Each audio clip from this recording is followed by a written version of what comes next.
Ever wonder why slower deliveries work, what a zombie ball is, or how Sunil Gavaskar would have batted in T20? Well, we have the channel for you, Good Areas. Twice a week, we have a new deep dive into a great story from cricket on our main channel, Good Areas. It is the history and present of cricket as narrated by me.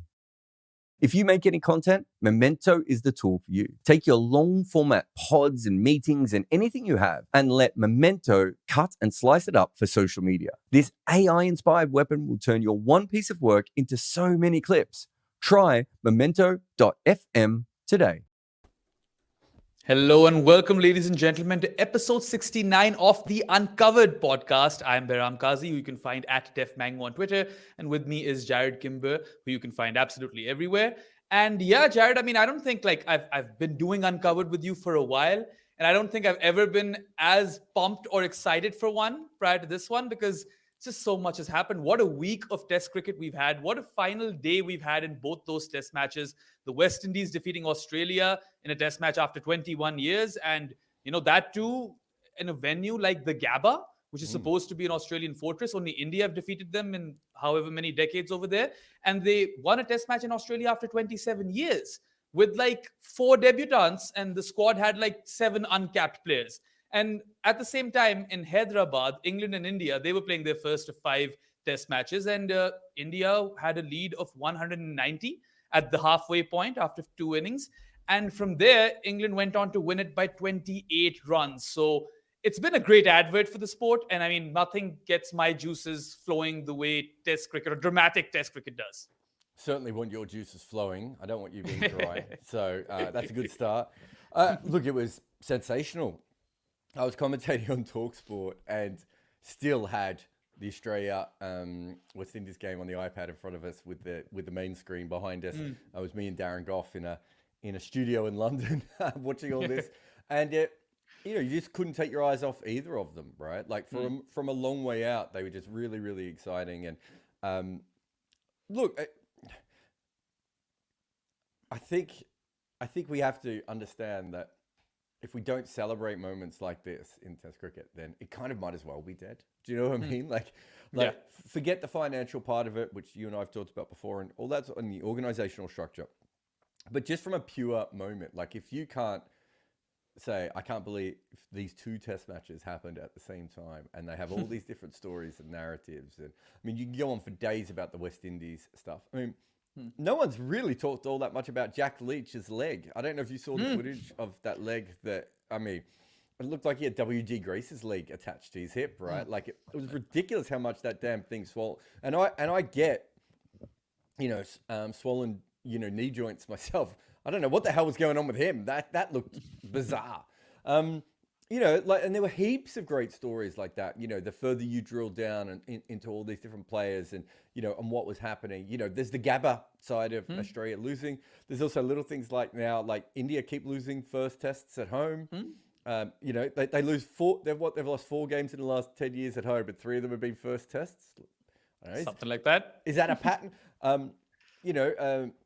From a personal point of view, I think I talked about Kavim Hodge, being involved in this Test series, and when a player does well, I never message them, and the reason is because everyone messages them when they do well. But he's the sort of person in a couple of days, so I'd love to just have a 5-minute chat with him and just be just take me through what that was like. And he had the moment too. I don't think this has been mentioned. Did you see the one where he starts helping out the woman with the bales?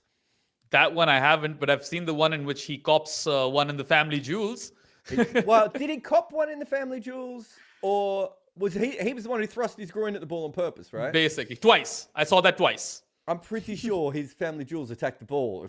I don't know what the legal definition is here.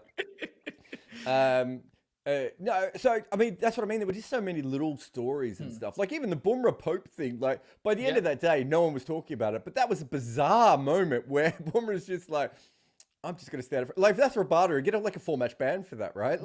The whole thing was just so weird. And there were so many great little stories. And I think that's what Test cricket usually has, the great little stories, right? I think that's what it's probably at its best for. And then very rarely we get the grand narrative. To get the grand narrative in 2 places at the same time. What England did it is one of the greatest comebacks in a test match we've ever seen. Forget statistically, although it is statistically as well. But to come, that is like being 200 runs behind against Australia or West Indies in their heyday and coming back, right? I'm not comparing India to Australia and West Indies as overall talent, but when you look at their record at home, it's almost identical to what Australia's record was at home between 95 and 05, right? You know, to be able to come back against that team is just absolutely remarkable. And then the West Indies, you know, it's just not. I mean, you and I both saw Australia probably they played 3 tests against Pakistan, was it? Yeah. Yes. Yeah. So there were several times in that Pakistan series where we probably felt that Pakistan had a good chance and then it would fall apart. Even the first test against the West Indies, again, it's not the Australian team, right? But they did just win a World Test Championship. They are playing at the Gabba, right? And they are playing against, you know, Kavim Hodge and Sinclair and, you know, some kid they found in a sawmill in Guyana, right? Like, it's remarkable all these things happen. So it was a fantastic day of Test cricket. I loved every moment of it. Yeah, so many narratives. That good luck to us on time for this one because there's just so many stories to talk about. Right. Remember, it's 2 podcasts now, so we're okay. But you're right. Yeah. Whichever test we start with is going to be a lot. Yeah, we've got Sheratan, KD, and Mookie in the comment section. So hello to you guys as well. And just like Jared mentioned, you know, you get these days so rarely in cricket all over that you'd really need to cherish them because test cricket is skewed as is, and here you got 2 upsets, you could say, and who doesn't like to root for an underdog, right? It's always a great story. We'll start off with India versus England, and Ollie Pope, Jared, is someone who we've extensively discussed, I think, both on and off camera, of how he has a really poor game versus spin. He had an abysmal record in India as well prior to this 196. And I love how he just changed his approach altogether, right? He swept and he reverse swept and he scooped and he dil scooped and he just basically chanced his arm and it paid off big time. And he rode his luck. Sure, he got dropped twice and that Akshar one will sting India. I think the first drop was when he was already past 100, though. I mean, I know it had a big impact on the game, but he'd already made 100, right? Basically. Yeah. But basically, it was risky cricket. But then he's gone on to say that in these sort of conditions, reverse sweeps are as safe as forward defense. And when I think of great knocks by Sena batters in English conditions, at least when I look at the last decade, I think of KP's 186 in Mumbai. I think of Smudger's done on that minefield in Pune. Yeah. Where does this rank for you? It's interesting. I suppose, you know, I was at Smith's one. He got dropped a lot early on. I think he got dropped 3 times in that innings. And I remember talking to an Australian cricketer about that, who I can't remember if he was on that tour or not. But there was I remember talking to him and he said, look, I don't know if you can't get dropped on that kind of wicket. That was a real, you know, minefield, that wicket. Steve O'Keefe obviously took all those wickets. Yeah. The KP one had an element of brutality in it, right? Like, it probably doesn't look that brutal looking back with baseball eyes, but at the time, I think we all went, "What? He did what?" I also saw KP play an incredible innings in Colombo, where I think later he talked about, he said he was so tired he had to attack. And so I think I'm remembering that one right as well. And, you know, you probably go back to some of Ricky Ponting's innings when he wasn't in India, because he was fantastic in the rest of Asia. I think Haydos also scored a really magnificent ton in India back in the day. Yeah. His whole series, and obviously Andy Flower's another guy you would throw in there. So, you know, there's been some fantastic ones. I think the thing that sets Pope's apart is probably the impact it had on the game. And where the team was when he came out to bat. So India had been smacked around the face a little bit by Duckett and Crawley early on. That doesn't really justify what Pope did afterwards. To come back from where he was. And also, just go through some of the names we were talking about before. You know, before DRS, KP was a fantastic player of spin. Obviously, he struggled a little bit after that. Steve Smith, still a fantastic player of spin. You know, Andy Flower, obviously, Matt Hayden. You know, a lot of these guys, you know, big reputation. Ollie Pope has none of that. right? Yeah. Ollie Pope hadn't even played in the last 7 months, right? He was injured. And we expected him to fail over here, and yet he's the headline. And he was terrible in the first innings, right? So there's this thing about, I think a lot of baseball success comes from the fact that teams were unable to plan for it, right? And if you have a look, in the last 8 tests, I think they've won four out of 8 now. And so teams have started to work out a little bit more of, we're going to do this, we're going to do that. And it's exactly the same with Ollie Pope. India thought, well, we know what Ollie Pope's going to do. He likes to play back. We can bowl a little bit fuller. And when he comes forward, he's usually tentative because he wants to be on the back foot. Doesn't always get fully forward. That's how he nicks the first innings, right? Ends up getting caught at slip. They had a complete plan of how to bowl to that Ollie Pope. This Ollie Pope, they had no plans for. They didn't understand it. And do you know much about the rumble in the jungle? No, fight? I do not. So I know it's Muhammad Ali, but I don't know much else about it. So Muhammad Ali versus the guy that invented the George Foreman grill. Actually, I don't think he invented it. I think he just put his name on it, but I could be wrong. Maybe he did invent it. I don't know. Anyway, I've gone down a rabbit hole here. One of the most famous boxing fights of all time. Peak Muhammad Ali would have taken on George Foreman normally, right? But by this stage, Muhammad Ali is just starting to slow down a little bit. He was obviously out of the boxing for a little while, and he's a different boxer than he was when he was young. So he decides to do something that boxers almost never do, which is lead with his right hand, not his left. So most boxers lead with their left, and they jab, and then they hit you with the big right, if they're right-handers, obviously. And he's just like, no, I'm going to lead with his right, because George Foreman is an incredible athlete, and he's big and huge. No one ever has led with their right hand against George Foreman because they're terrified that he will end their life. And so you look at the first couple of rounds, I think it might just be the first round or round and a half that he tries it. And he's trying to knock him out. But also you can see George Foreman being like, I don't understand what to do. This is not how people box against me.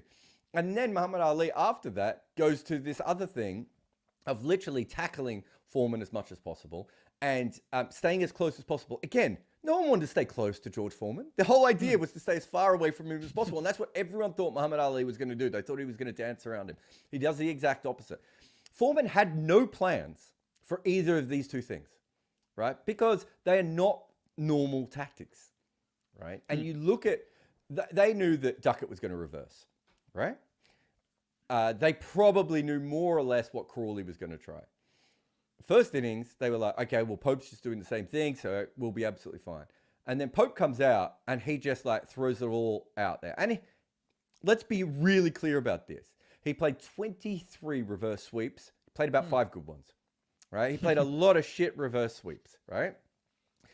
He was, sometimes the ball was kind of bouncing around. He had no idea he would reverse to the wrong ball. He got hit a couple of times. He mishit and, edged and off his gloves and all sorts of things. He played a couple of really good ones as well. But the reason he's not very good at it, Bayram, is because it's not really a shot that he plays a lot. And it's usually a shot he plays from a position of comfort, right? Yeah. He would pick and choose when to use it. This particular case is just like, no. I'm just going to play it randomly, and I'm going to play as many as I can, like Muhammad Ali's right-hand lead. I'm just going to do it to put them off. Then later on, he adds other things as well. Like we're talking about the reverse sweeps because he played a lot of them. He played 2 dill scoops, right? And I think there's a Lizzie Ammon tweet from like 2016 where Ollie Pope plays a dill scoop against a spinner. We haven't really seen much of it between... I think it was Ollie Pope who did it, or was it Joe Root who did it? Yeah. It was Ollie Pope who did it. I saw this Wisden article which spoke about this. Yeah. So... this is a shot that I haven't seen him play. I don't remember him playing that one back then. And so again, you look at the fact that, and it's a brilliant tactic. The minute he played it, I think I was on commentary at the time and I said, well, that's genius because what he's doing is, and I've never thought about doing this before, although I have actually tried to dill scoop off a spinner. Didn't go particularly well for me. But why I thought it was genius is because the Indian spinners want to bowl quicker. Great. Let's use their pace against them. Again, they didn't really think about that. And the other problem with Ollie Pope, if you look at the way he played spin, not just in Asia as well, where he struggled with spin right across his career, certainly before McCullum. He's got a lot better since McCullum. But his biggest problem was he's kind of crease bound, right?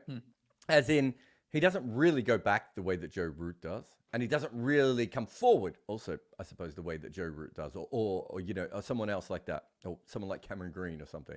And I know they're very different heights, but he's not really, if you look at him, trying to stretch forward in an Ian Bell type of way, right? And you get caught in that middle bit, and that's where you struggle, right? The reverse sweep means that he's naturally taking the ball a lot further out, right? So he's taking away some of the times he would normally be on the back foot.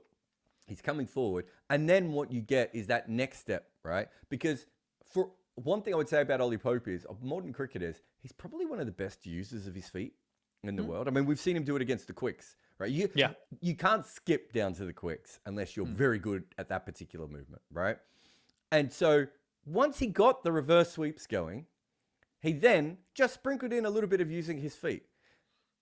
Again, that wasn't something that he was doing, especially early on against spinners in Asia before this.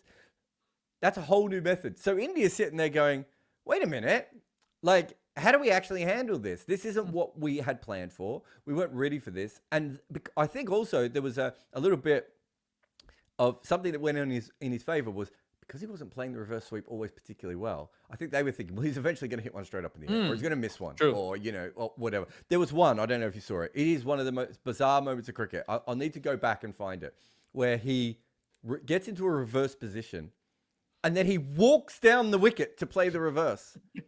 It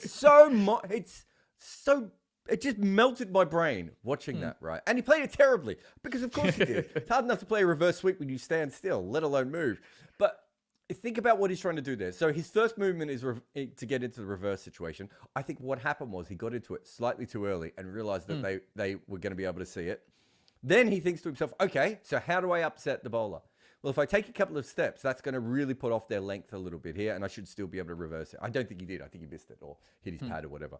The point being is that is kind of where this is. That is what this is, right? It is trying to just upset the opposition team a little bit. And then in India, you just want to get the ball soft. And once the ball got soft, he batted really, really well. In fact, the only person who really massively troubled him was, outside of a couple of great deliveries, was probably Bumrah.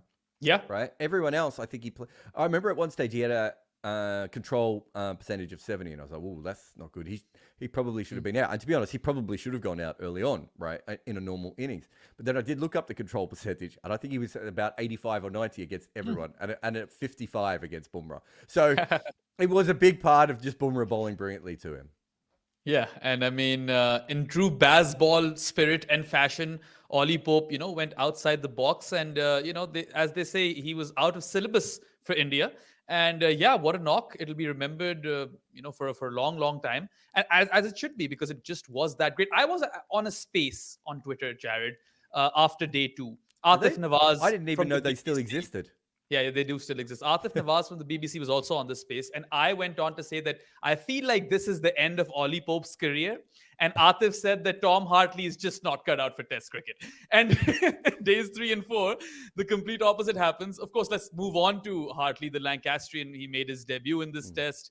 And Mike Atherton gave him his cap. And on his first ever delivery in international cricket, he was dispatched for a maximum by Yashasvi Jaiswal. So the opposite of Shamar Joseph. We're going to mess up the Shamars in the future. I can already see that happening. God, I'd never thought of that before. And now I'm never going to not think of that. So if I stuff it up, we know why. We know how that brainworm got in my head. Yeah. But anyway, after, getting hit for 6 on his very first delivery, he turned it around. He took 9 wickets in the game, and more importantly, 7 for 62 in the 4th innings. And also with the bat, he contributed with 23 and 34, which was very, very handy. I mean, England ultimately won by 28 runs, so each one of those runs mattered. And this is a guy, Jared, who in 20 first-class games, prior to this test match, had 40 wickets. He was not basically there because of his performances in this team. He was a quick whiz pick because of his high release points. And that's what makes this all the more fascinating. Yeah, no, it does. I remember on Discord it's been on the second day, there was, a lot of people saying, why have they done this? And, it's not working. And I said, look, I mean, his basic skill set still makes sense. The problem he had on day 1 was they made him open the bowling, which is just stupid. It was a really stupid decision that I was actually upset about it, because I don't like when this is a guy who is a part-time bowler in county cricket, right? 40 wickets in 20 games. Never bowled with a new ball before. Oh, we'll get you to bowl to, one of the best young left-handers in the game in Rohit Sharma. Like, it's just fucking stupid. I hate stuff like that. There's no reason to do that. You meant Yashasvi. Rohit Sharma is not young. No, I said the best young left-hander and Rohit Sharma. Oh, and Rohit Sharma, Yeah, right. I hope that's what I said anyway. Yeah. So big show. Maybe I didn't. Who knows? Who knows what happens in my mind? But, so I thought that was stupid. And then you watched him later on, and he was starting to land the ball a little bit better. I wouldn't say he ever bowled particularly well in the first innings. And, his wickets were lucky, and he still bowled way too many short balls and, a couple too many full tosses. And his line wasn't particularly great and all these different things. But, the two obvious people to replace him are, who could have replaced him if they wanted another left-arm finger spinner, is Liam Dawson and Moriarty. Now, I think Moriarty is quite a good bowler. I think it's Dan Moriarty, isn't it? It is Dan. Yeah. I think he's quite a good bowler. Watched him a little bit at the Oval at times. He's got a decent record. Again, I think he's quite a similar bowler to Jack Leach, right? So Dawson, I would say, again, is a very similar bowler to Jack Leach. Tom Hartley is not, right? They were looking for that. They were making that decision, all knowing that it could go horribly wrong, right? And, in the second innings, he did bowl a little bit better. He felt a little bit more confident. He got a wicket. I don't think they gave him the new ball. I think they gave Joe Root the new ball in the second innings, if I remember correctly. Just little things. The other thing was that in the first innings, it was a little Bazball-y, right? Of like, we'll just keep the field up and eventually these guys will go out, especially early on. Whereas in the second innings, they went, no, well, Rehan Ahmed and Tom Hartley clearly just need some players on the boundary. So we're just going to put them out there. Anti-Bazball, right? Ben Stokes also probably stole a wicket for him when he had the silly point for Shubman Gill. And even then, I think, no one goes out caught at silly point anymore, right? Like, that's a really unlucky is maybe the wrong way of putting it, but it's a really unlikely way. Like, that basically hits the middle of the bat. It's not, I shouldn't say the middle of the bat. It basically didn't hit the edge, right? It hits the outside part of the bat. I can't, it's just pre-DIRS, that was a very normal dismissal, and now it's not. But Hartley just feels, he gets those two wickets. You go through it. Of his 9 wickets in the game, it's probably the Rohit ball and obviously the absolute magic Jaffa to KS Bharat, right? Oof, that was some delivery. I don't think any of the other balls you would go, oh, what a great bowler or anything, right?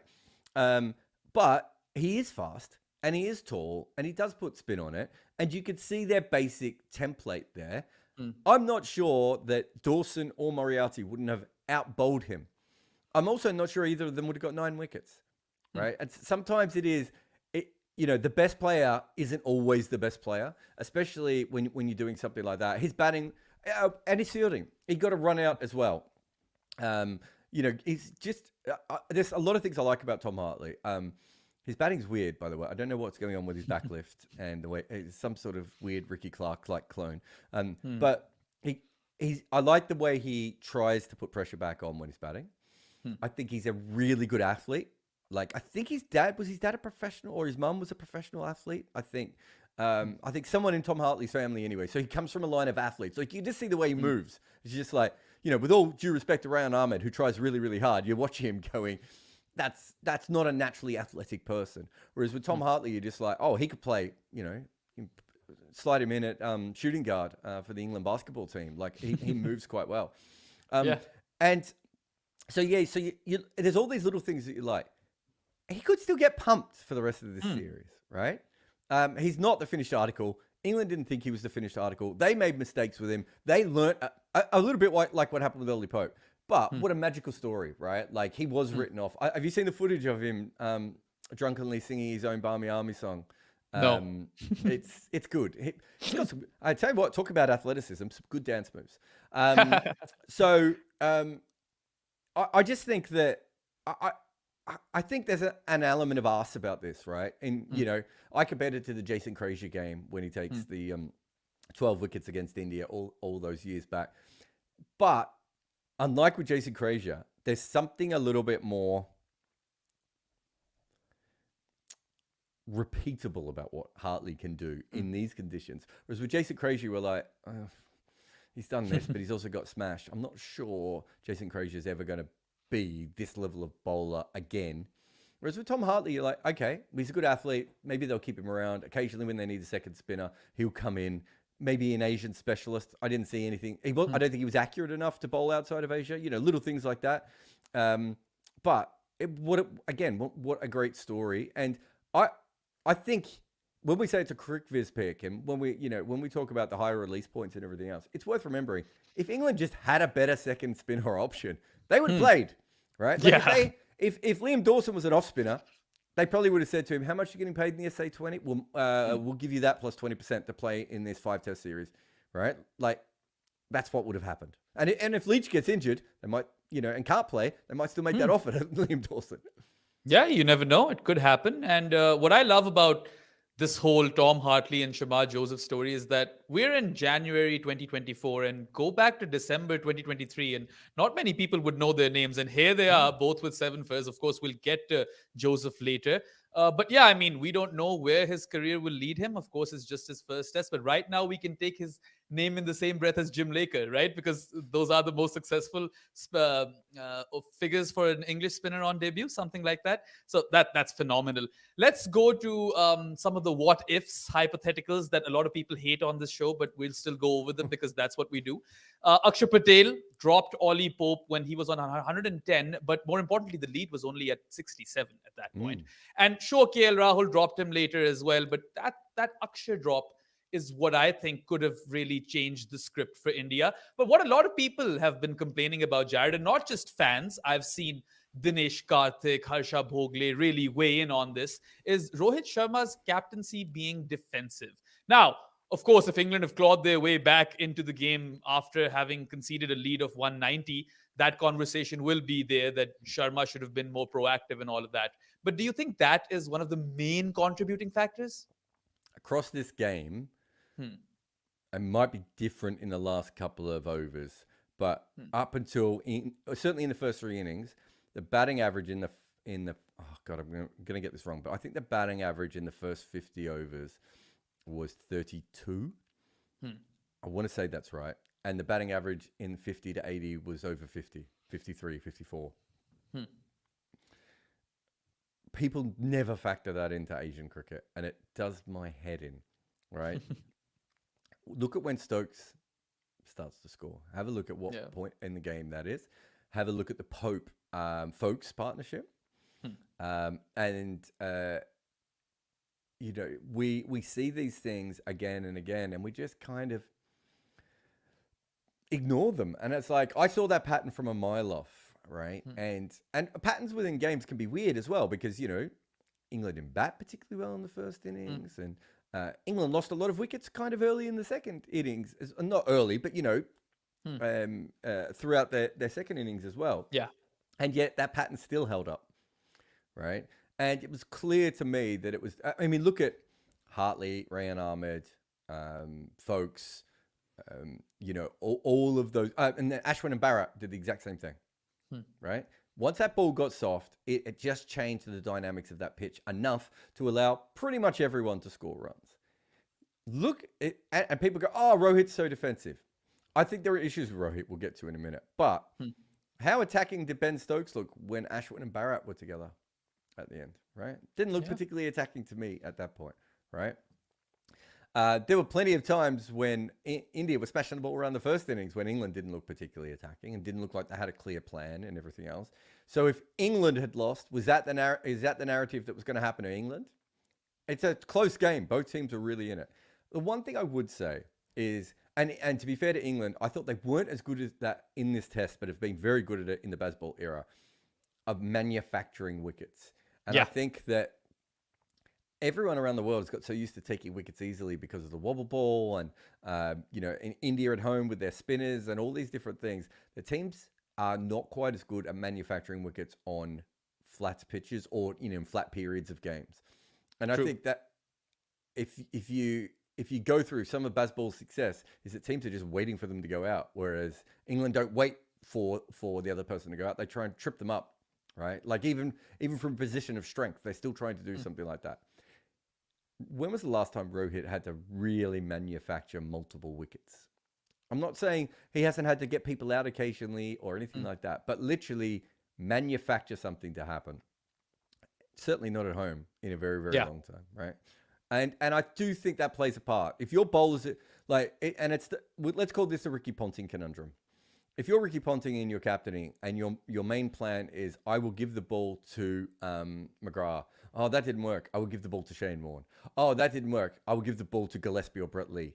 Like, you don't really have to think all that much about making wickets happen. If you've got Jadeja and you've got Ashwin and you've got Bumrah, there's an element of that, right? In Rohit's captaincy. So maybe the part of his brain, let's call it the Stephen Fleming section of his cricket brain, is maybe not being worked as much as it was once upon a time. I think that's a fair argument to say. But you can't have a go at India and pretend that England didn't do similar things in the same match, right? Yeah. And England's supposed to be the progressive team here. They're supposed to be the ones who are like, here's a banana skin we're throwing out on the field, right? So I do think that is important. But if I was Rahul Dravid and maybe Ashwin, I'm trying to think, some of the more senior players that are around, maybe even someone like KL Rahul, although he's not there at the moment. I reckon I would go to him and say, is there a plan that we can come up with that, for each batter that is C plan, right? Like let's just try and get them to play this shot over and over again. Like, is there a way of just setting the field up so that Joe Root feels like he has to sweep everything? Whatever it is. But during this match, I don't know if you picked it up. I think it was KP who picked it up. Bairstow had a 7-2 field against him. 7 fielders on the offside and 2 on the leg side, right? No one talking about that now, right? No, that's a pretty dramatic field. I can't think of too many spinners who have bowled to that field before.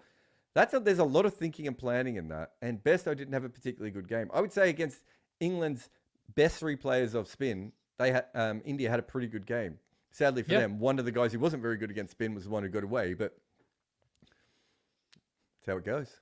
Yeah. And I feel like, sure, you can obviously be critical about Rohit's, in-game decision-making or whatever, but I don't think he should be made a scapegoat. Or Akshar, for that matter of fact, happens to the best of us. Of course, it was a crucial catch to go down, but then again, 28 runs were the difference between both sides. It's not like India got walloped or anything, right? And also, this is something that Rahul Dravid brought up, right, in the post-match presser, that he said that they should have scored more runs in the first inning, 70 to 80. Well, I want to talk about this a little bit because, of course, Jaiswal scored that whirlwind 80. KL Rahul scored a magnificent 86, but then, went out cheaply, I'd say, in a way that he shouldn't have gotten out. And then Jadeja was very, very clutch with his 87. No Indian got to 100, no Indian batter, but the bowlers did. The bowlers did. But I suppose it was the cheap dismissals, or maybe it seemed like they were throwing away wickets, which is what has started this conversation. Do you think this is where that's coming from? Yeah, I think this is a far bigger. I mean, if I was India's analyst right now and someone was coming to me and asking me about Rohit Sharma, and be like, yeah, that's a conversation. But how about our batters actually all go and make 150 when they're set against a terrible attack? Jack Leach could barely bowl. Yeah. Joe Root, not particularly accurate bowler, giving you plenty of balls to score off. Rayan Ahmed could not control the ball at all. And Tom Hartley was giving you probably 1 ball to hit every over. I'm sorry. They should have scored 550. Right? And they, I think they wanted to attack a little bit more. I think they wanted to put some pressure back on England, and I get it. There's a lot of wickets given away that didn't really need to be given away. And some, poor implementation of attacking shots as well. Like Jaiswal, Rohit, Shubman Gill, and Shreyas Iyer off the top of my head. 4 guys who played attacking shots, but didn't actually play them particularly well, right? Or didn't pick the right ball or anything else. And you look at the Shreyas Iyer one. I love Shreyas Iyer, and I think he's a fantastic player, obviously. But I was watching that shot going, why would you take a length ball that's spinning back into middle and leg and try and slog it over the leg side with a shot that it's not really your main go-to shot. When he goes down the ground, that's his thing. Yeah. When in 5 minutes time, or in the next 2 overs, Rayan Ahmed's going to bowl a full toss and a half tracker, right? Yeah. Now, maybe he would say, well, if I keep putting pressure on him, I get more of those balls. I kind of get that, but I kind of think at a certain point, Rayan Ahmed just couldn't control his length. So just wait for that. And if he bowls you 5 or 6 balls in a row, fine. Maybe then you think about putting more pressure on him. There was just little things like that. But I think that's a far bigger issue. And again, I think that also comes out of a very similar thing, which is that maybe they wanted to match England a little bit. But I also think there was a sort of a cavalier way to the way they batted because they thought they already had enough runs. And they're also not used to batting on old-fashioned Indian wickets. And this was more of an old-fashioned Indian wicket where you have to literally win the game in the second in your first innings, and you have to grind the opposition down. So there was a point at which someone was talking about declaration, and I was like, well, I hope they're not thinking about declaration, right? Because I hope they're thinking, let's take this as long as possible and ruin these bowlers, right, emotionally and physically, because it's a long series. You want Joe Root bowling 100 overs if you can, right? And B, they should be thinking that they never need to bat again. And I just don't think they were playing like that. They actually needed to bat more like Rahul Dravid, right, in this particular situation. Yeah. But the important thing, and you said it before, and I really want to bring it up, it was a close test. Yeah. Right? I can go through. There were bunches of things that England did wrong in this test. There are bunches of things that India did wrong in this test. Right? And what we do is one team wins by 28 runs over 4 days. And we're like, this team is terrible and this team is genius. What? Yeah, I don't get that either. It doesn't make any sense.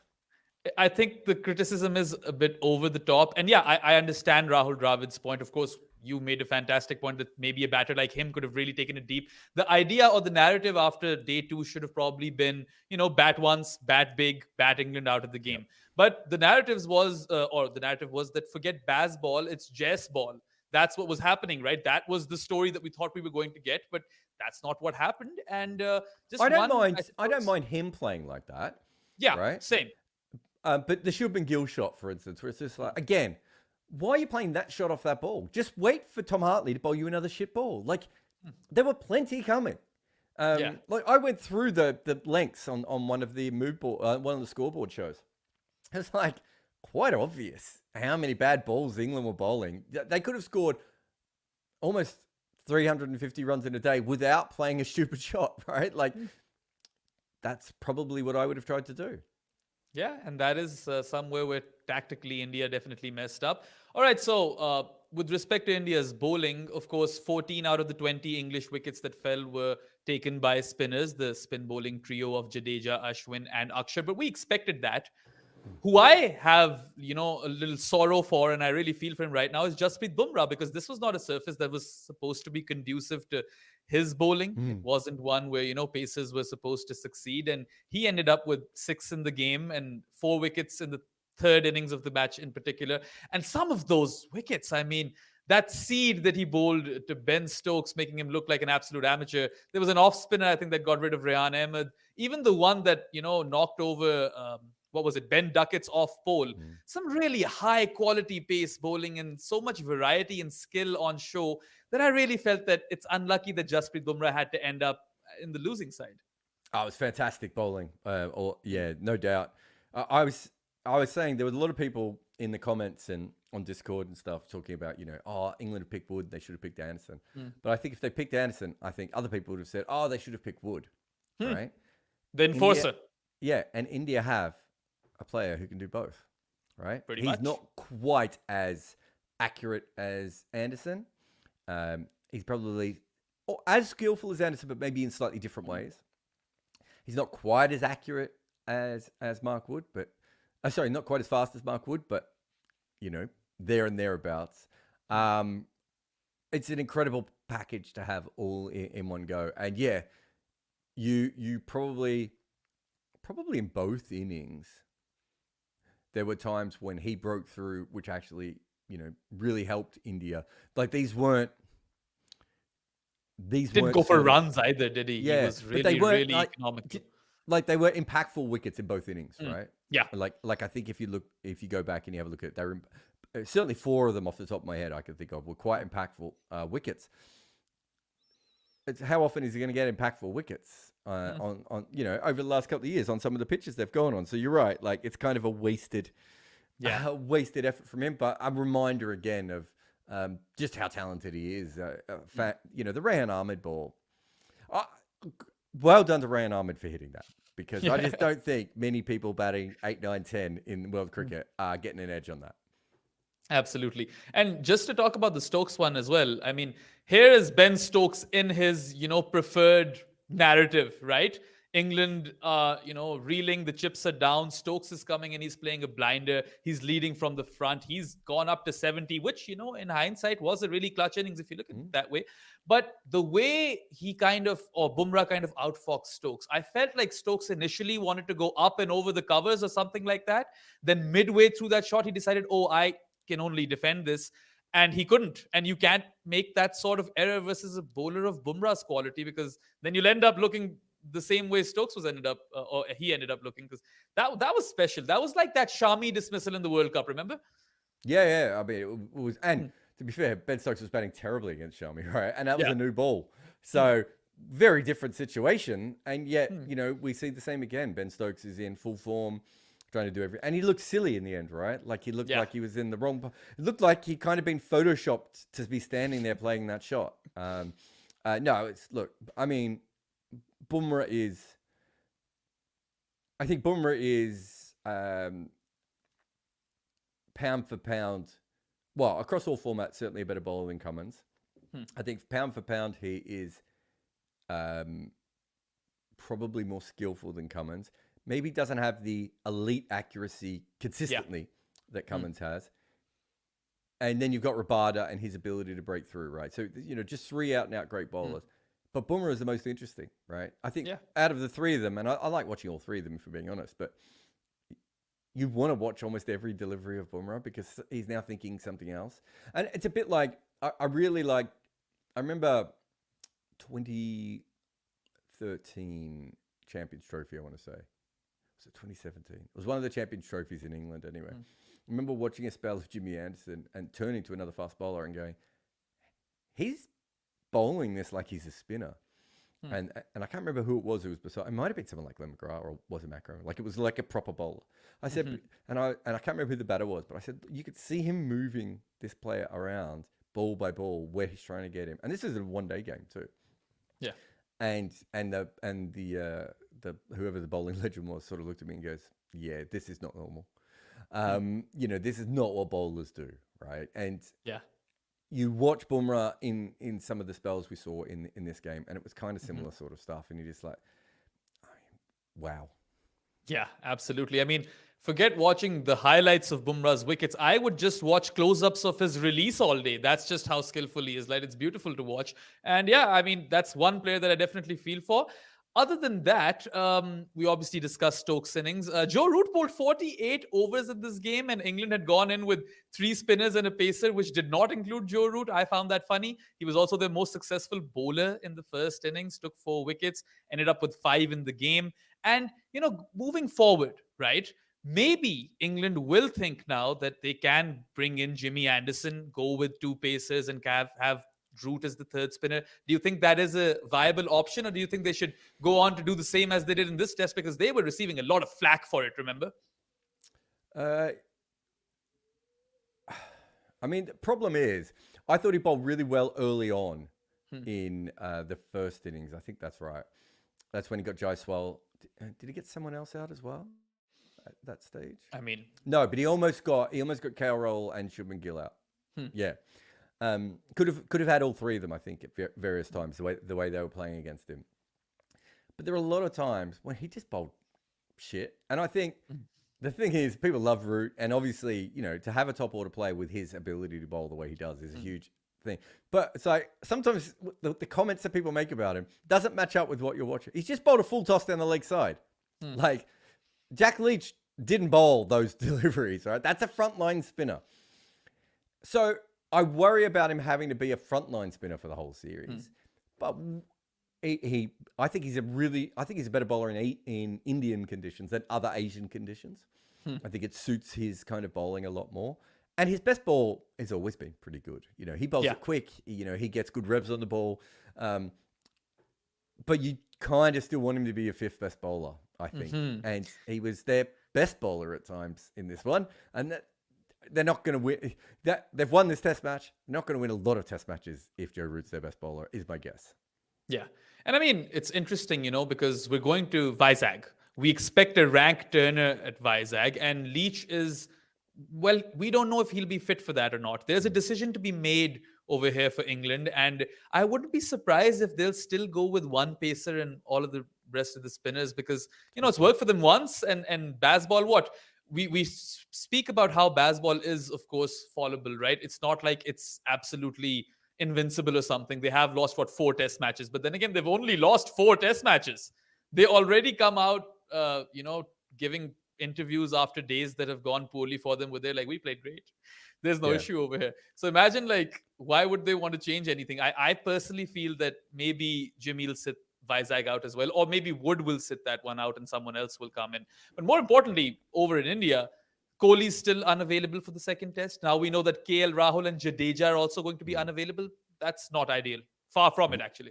No, I mean, they've already don't have Rishabh Pant, right? So, there's a lot of good players not there. And this is a team where they, moved on from their experienced batters as well. So, Cal Rahul, another experienced international batter not there. Jadeja, can't replace his batting, right?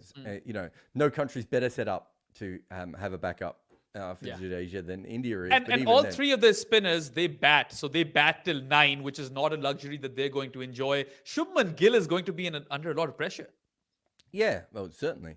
No, it's going to be tricky. It's going to be tricky. And if the pitch is going to, if it's going to be a more bowling pitch, it was, by the way, just a fantastic cricket wicket, that last wicket. But yeah, I love it. If it's going to be a bit more bowler dominant in the next test, you've got a lot of younger players again who are going to have to step up. And that's going to be tricky. And maybe, Akshar and Ashwin have to make more runs, right? Like, again, it's just not as ideal. Yeah. So what the Vizag hotel people should do is that they should prepare a box of Cubans and some whiskey for Baz and his boys because they're coming. And yeah, we'll see what happens in the next test. This marathon segment comes to an end. Let's take a break, Jared. You're watching Uncovered with Behram and Jared, of course. Stay tuned. We're coming back with Australia versus West Indies. If you need a VPN, go Nord. Use nordvpn.com/Kimber, Kimber, to get a huge discount off your NordVPN plan plus 4 additional months for free. It's completely risk-free with Nord's 30-day money-back guarantee. The link is in the show notes. Protect your computer like a night watchman protects his stumps in the last over. If you make a lot of content like me, and I certainly do, you will need some help. And that is why on my network, we use Memento, a slicing and dicing tool that uses AI to conjure up great clips from your podcasts, chats, and meetings. If you make content and you want a better way of sharing it and making it smaller, go to memento.fm today. Welcome back to the Uncovered podcast. Here with Behram and Jared. And the West Indies have tied the series versus Australia 1-1. They had a highly inexperienced squad. I think I mentioned earlier as well that they selected 7 uncapped players and 4 of them debuted during the series. And I mean, no one had them even as a chance to compete. Here they've won a test match and squared the series as well. And out of all those debutants, it's that Shamar Joseph story that we just cannot, that cannot not be the first thing that we talk about. And I'm going to go over it once again. I know I went over it in the last Uncovered, but there's been so many, new developments. And, this is a kid who was born in Baracara. I hope I'm pronouncing that right. It's a village where there are like 350 people who live there. The only job for human beings in that village is to log wood. So they just chop wood for a living. What are the jobs for non-human beings? I don't know. Carry the wood. Like for the cows and horses, they probably donkeys. carry. Yeah, they probably carry that wood. And he basically moved to New Amsterdam, which is a fair distance away. So he actually had to travel a lot. And he became a security guard. From there, he, tried his luck in cricket. He got scouted by Curtly Ambrose, who mentored him, took him under his wing. He, I think, was neighbors with Romario Shepherd in Guyana. And after just 5 first-class games, he makes his debut test versus Australia in Adelaide. He removes Steve Smith with his very first delivery in international cricket. He ends up with a fifer in his debut test innings with the ball. In the same test, he scores 51 crucial runs with the bat across both innings. And then he enters the second test, has a lean first innings. He's not the talk of the town after that first innings with the ball. And then with the bat, when West Indies are setting Australia target, he gets annihilated with a toe-crushing Mitchell Starc Yorker. I tweeted, I think, that build Shamar Joseph's toe a statue at this point, right? Because he's retired hurt. He doesn't even know if he's going to play any further part of this game. the team doctor or whatever is working his toe, and he ends up bowling 12 overs on the bounce on day 4, gets a 7-wicket haul with that injured toe, is bowling blistering pace all the while. He's clocking 140s easy. And yeah, he basically wins West Indies a test match for the first time in Australia, that too at the Gabba after 27 years. 97 at the WACA is when they won last. And if you look at that squad, you're like, of course they won that test, right? Because it's that good a squad. Look at this squad, and you're like, okay, like it's been 21 years since Australia last lost to West Indies in a test match. Of course, the famous Ram Naresh Sawan chasing down 418 test match. And this story is almost bigger than the series itself. That's how big it is. It's a movie. It's not even a story. It's a movie right there. Yeah, I'm available for any screenwriting that anyone needs. Look, I think it is absolutely incredible. You've explained it really, really well there. You said that he played 5 first-class games before this test. Yes. I think he had in total 9 professional games coming into playing. And there are 2 T20s. I know this because now he's gotten drafted by Peshawar Zalmi in the PSL. So more money for Shamar Joseph. Yeah. And yeah, it's just amazing. It's like the Haris Rauf story on steroids. That's what it is. And I mean, when people play in Australia, it doesn't happen all the time, but a couple of times people have just sort of reached out to me and said, you know, got a bunch of, you know, players coming over to Australia for the first time. What do they, you know, is there a way of having conversations and everything with the fans that will work? You know, probably not seen as an expert on playing cricket, but probably am seen as an expert on Australian fans yelling at players and abusing them. And I meant to reach out to a couple of people with the West Indies team because I saw they were taking a young team, and I completely forgot about it. It's a hard place to play cricket. It's different hard than Pakistan or India is. It's an intense place to play. When the crowd know who you are, they are going to try and upset you. And, you know, we've obviously seen racist and homophobic and everything else come out of Australian crowds' mouths to try and put people off. But just even when it's not that, like I think this is in Jonathan Trott's book, so I could say this, but one of the things they were saying to Jonathan Trott on the boundary was, Trott, your mum's got vagina rot. Right? Like you're not going to get that in many places, right? No wonder he retired. And I think that was after they got him a sports psychologist. They trained him to field down on the boundary. They took it really seriously, and still that got in his head. And it doesn't even, do you know what I mean? But it just kept happening. And it's like, you know, he remembered that line, and it's a tough place to play. It's a tough place to make your debut as a bowler, especially as an undersized bowler. Like, you know, if Shamar Joseph was 6'5", like I could give you a list of the 150 random tall dudes that teams have used in Australia just because they're tall, right? Yeah. It's not particularly easy to bowl when you're shorter. Doesn't mean short bowlers don't have success. In fact, Darren Goff I think it was the first time Goffey had seen him bowl, and Goffey was saying to me, oh, he bowls a bit like me. And he was saying, everyone thinks you need tall bowlers in Australia. And I was like, yeah, well, I mean, Malcolm Marshall, Dale Steyn, yourself, Goffey, like shorter bowlers have had success before. But the default in Australia is taller bowlers, because if everything else is going bad, you can just whack it in on the back of a length, and it's harder for people to handle. He doesn't have that advantage. That's why Australian bowlers are taller. They naturally evolve that way because, you know, that's what's successful. So it's not like taking a young Ishant Sharma, although I know Ishant had already played tests in India by that point, but it's not like taking a young Ishant Sharma or a young Shaheen Afridi or, you know, these sorts of bowlers. You kind of setting him up for what could be a really, really horrible, you know, circumstance for him. But they didn't have a choice because they don't have like multiple other options. And they clearly knew how talented he was. So for him to overcome it all, and also I think, look at the Tom Hartley story, right? So I mentioned Jason Krejci, one test. Right, Tom Hartley might never have a test this good again either. You know, Ashton Agar's first test. There's lots of situations like that. Shamar Joseph backed it up in the next test. Yeah, right. Like with an injured toe. With an injured toe, and then bowling to victory. Right. Yeah. So it's not like he bowled in the I don't know, the first innings, West Indies made 200. The second innings, Australia made 300, and he took another cheeky fifer, right? No, he literally bowled them in this incredibly long spell to victory. I think it was before and after the break, I think the spell, but it's still. Yeah. Still 11.5 overs and with an injured toe. And he's telling the captain that, I'm going to keep bowling till that last wicket falls. Exactly. Those were his words. And I love that. It's remarkable. So, I mean, I hope this is the real thing. I haven't been this excited about a young West Indian bowler since Kemar Roach. He's genuinely really interesting. Unfortunately, most of what I've seen at the moment of him have been highlights. Every time when I was watching live, every time I looked down, he seemed to take a wicket. So I really want to do a deep dive and have a good look at him. But he's fast. He moves the ball. If you're fast and you can move the ball sideways, height is important, but those other two things also really important. Getting the ball to wobble as well. And it seems like a really repeatable action. I think that will serve him well. I like it's really fluid and I just enjoy watching him bowl. But anyway, he wasn't the only hero of this test match. He was, of course, the player of the series, well-deserved award and great PR content coming out as well. Like, love his interviews and everything.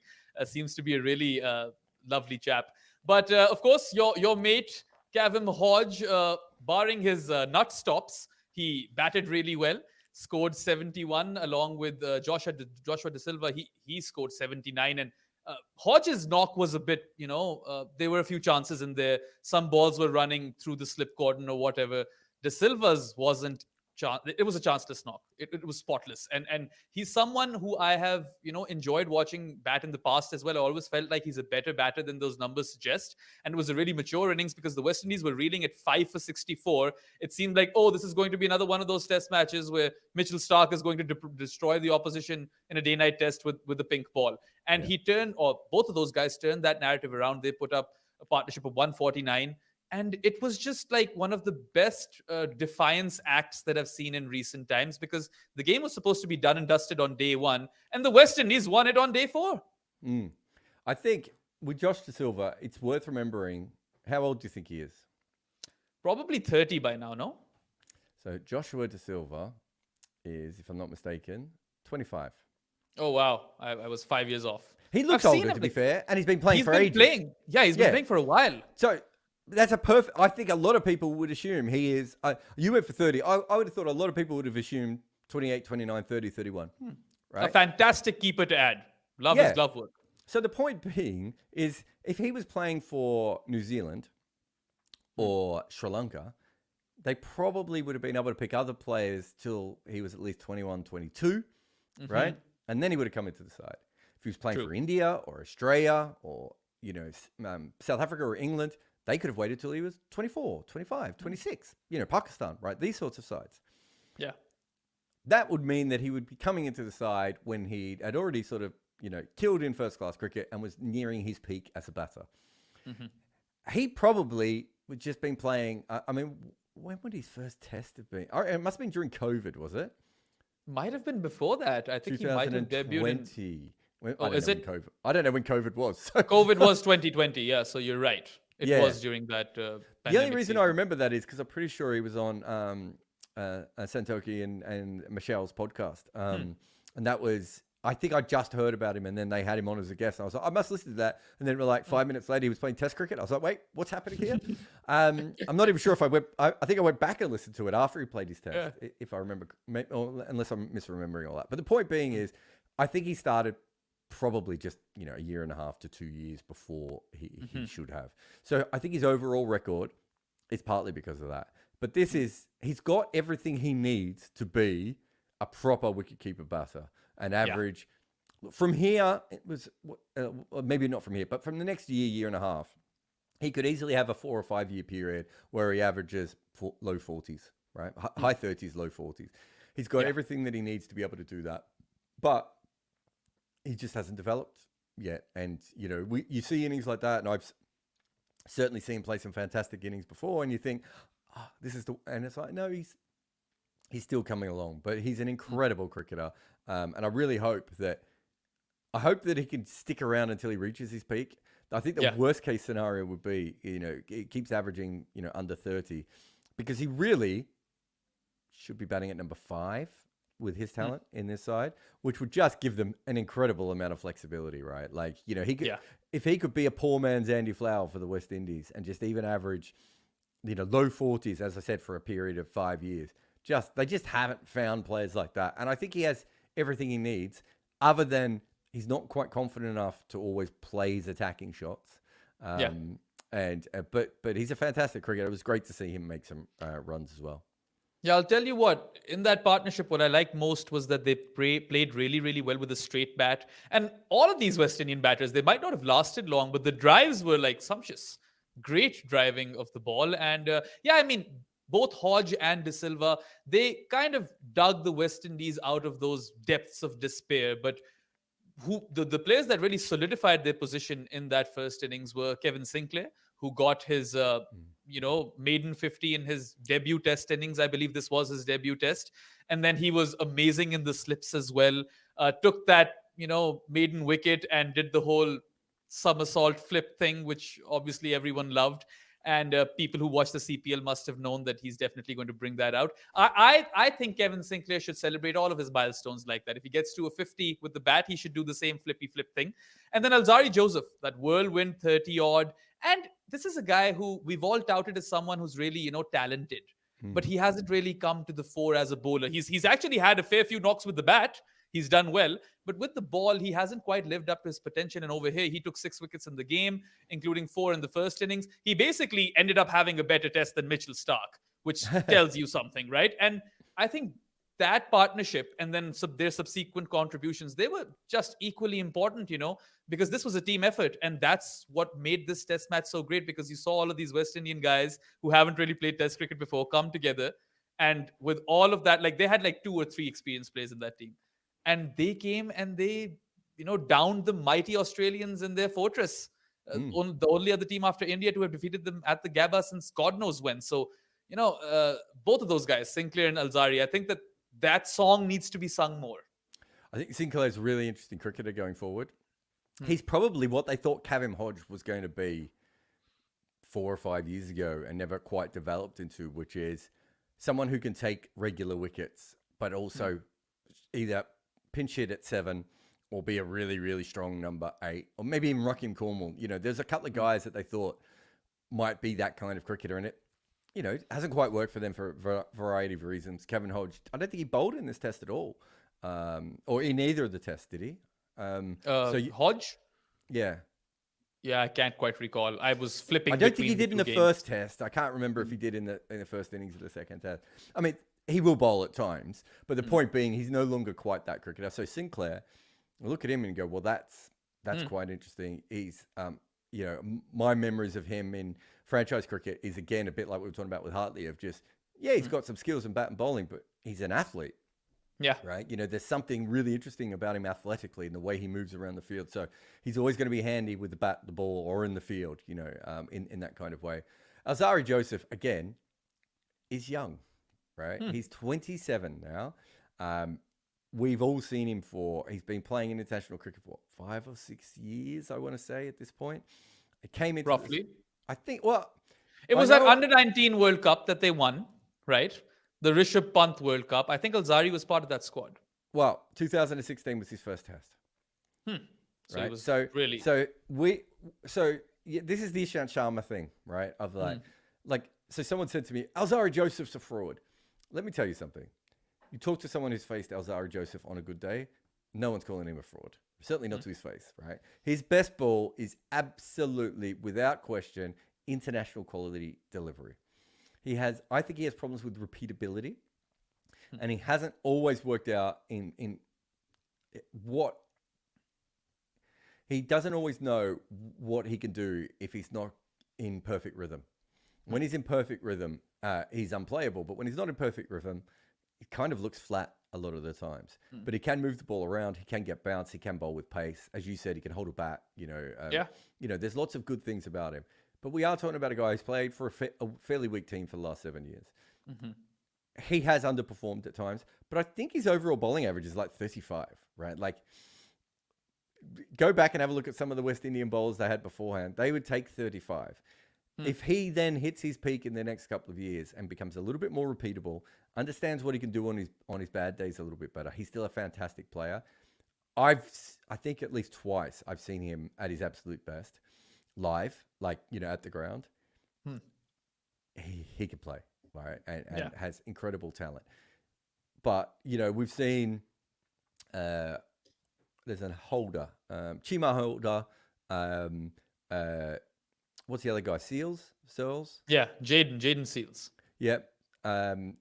We've seen a couple of young bowlers come in and We've sort seen of... Obed McCoy.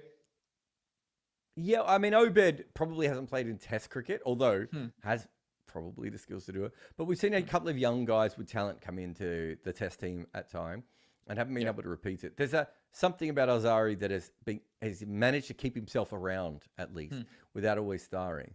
And he probably has the highest ceiling of those, three guys. I still think Shima Holder is a really good cricketer as well. But I think he might have the highest ceiling of those guys. But it might take him a long time to get there. I thought this was a really good test. He'd been pummeled in Australia, across 2 tours at this point. Yeah. And he does feel like a confidence cricketer. So for him to come out, I think, make those important runs, pick up 6 wickets, get rid of Usman Khawaja, take an important wicket at the end. I thought it was fantastic for him.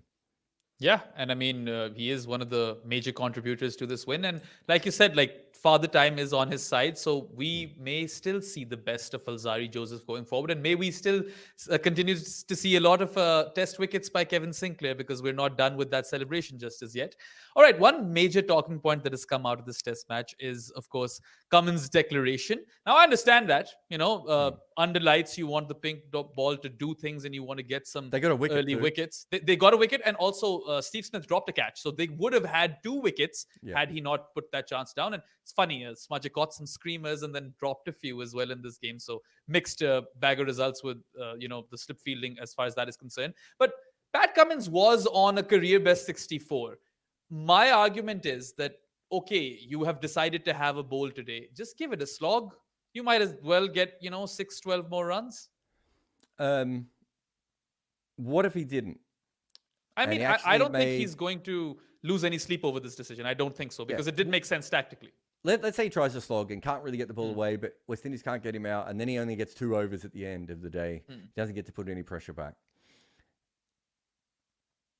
We would never say, oh, if only he declared, because most of us weren't really thinking about that as a possible outcome. But it would still be a mistake, right? And I get it. I think in most situations, I would say don't declare behind. Don't declare in that situation. And I've got a friend who's really, really smart. And he was saying to me, you should never declare in the first innings. And I was like, yeah, I think if I was the analyst, I kind of would have been on board with this. And as you said, they'd taken 2 catches. I don't think they lost this game because of that declaration. They lost this game because they couldn't really make many runs, right? You shouldn't be in a situation where you've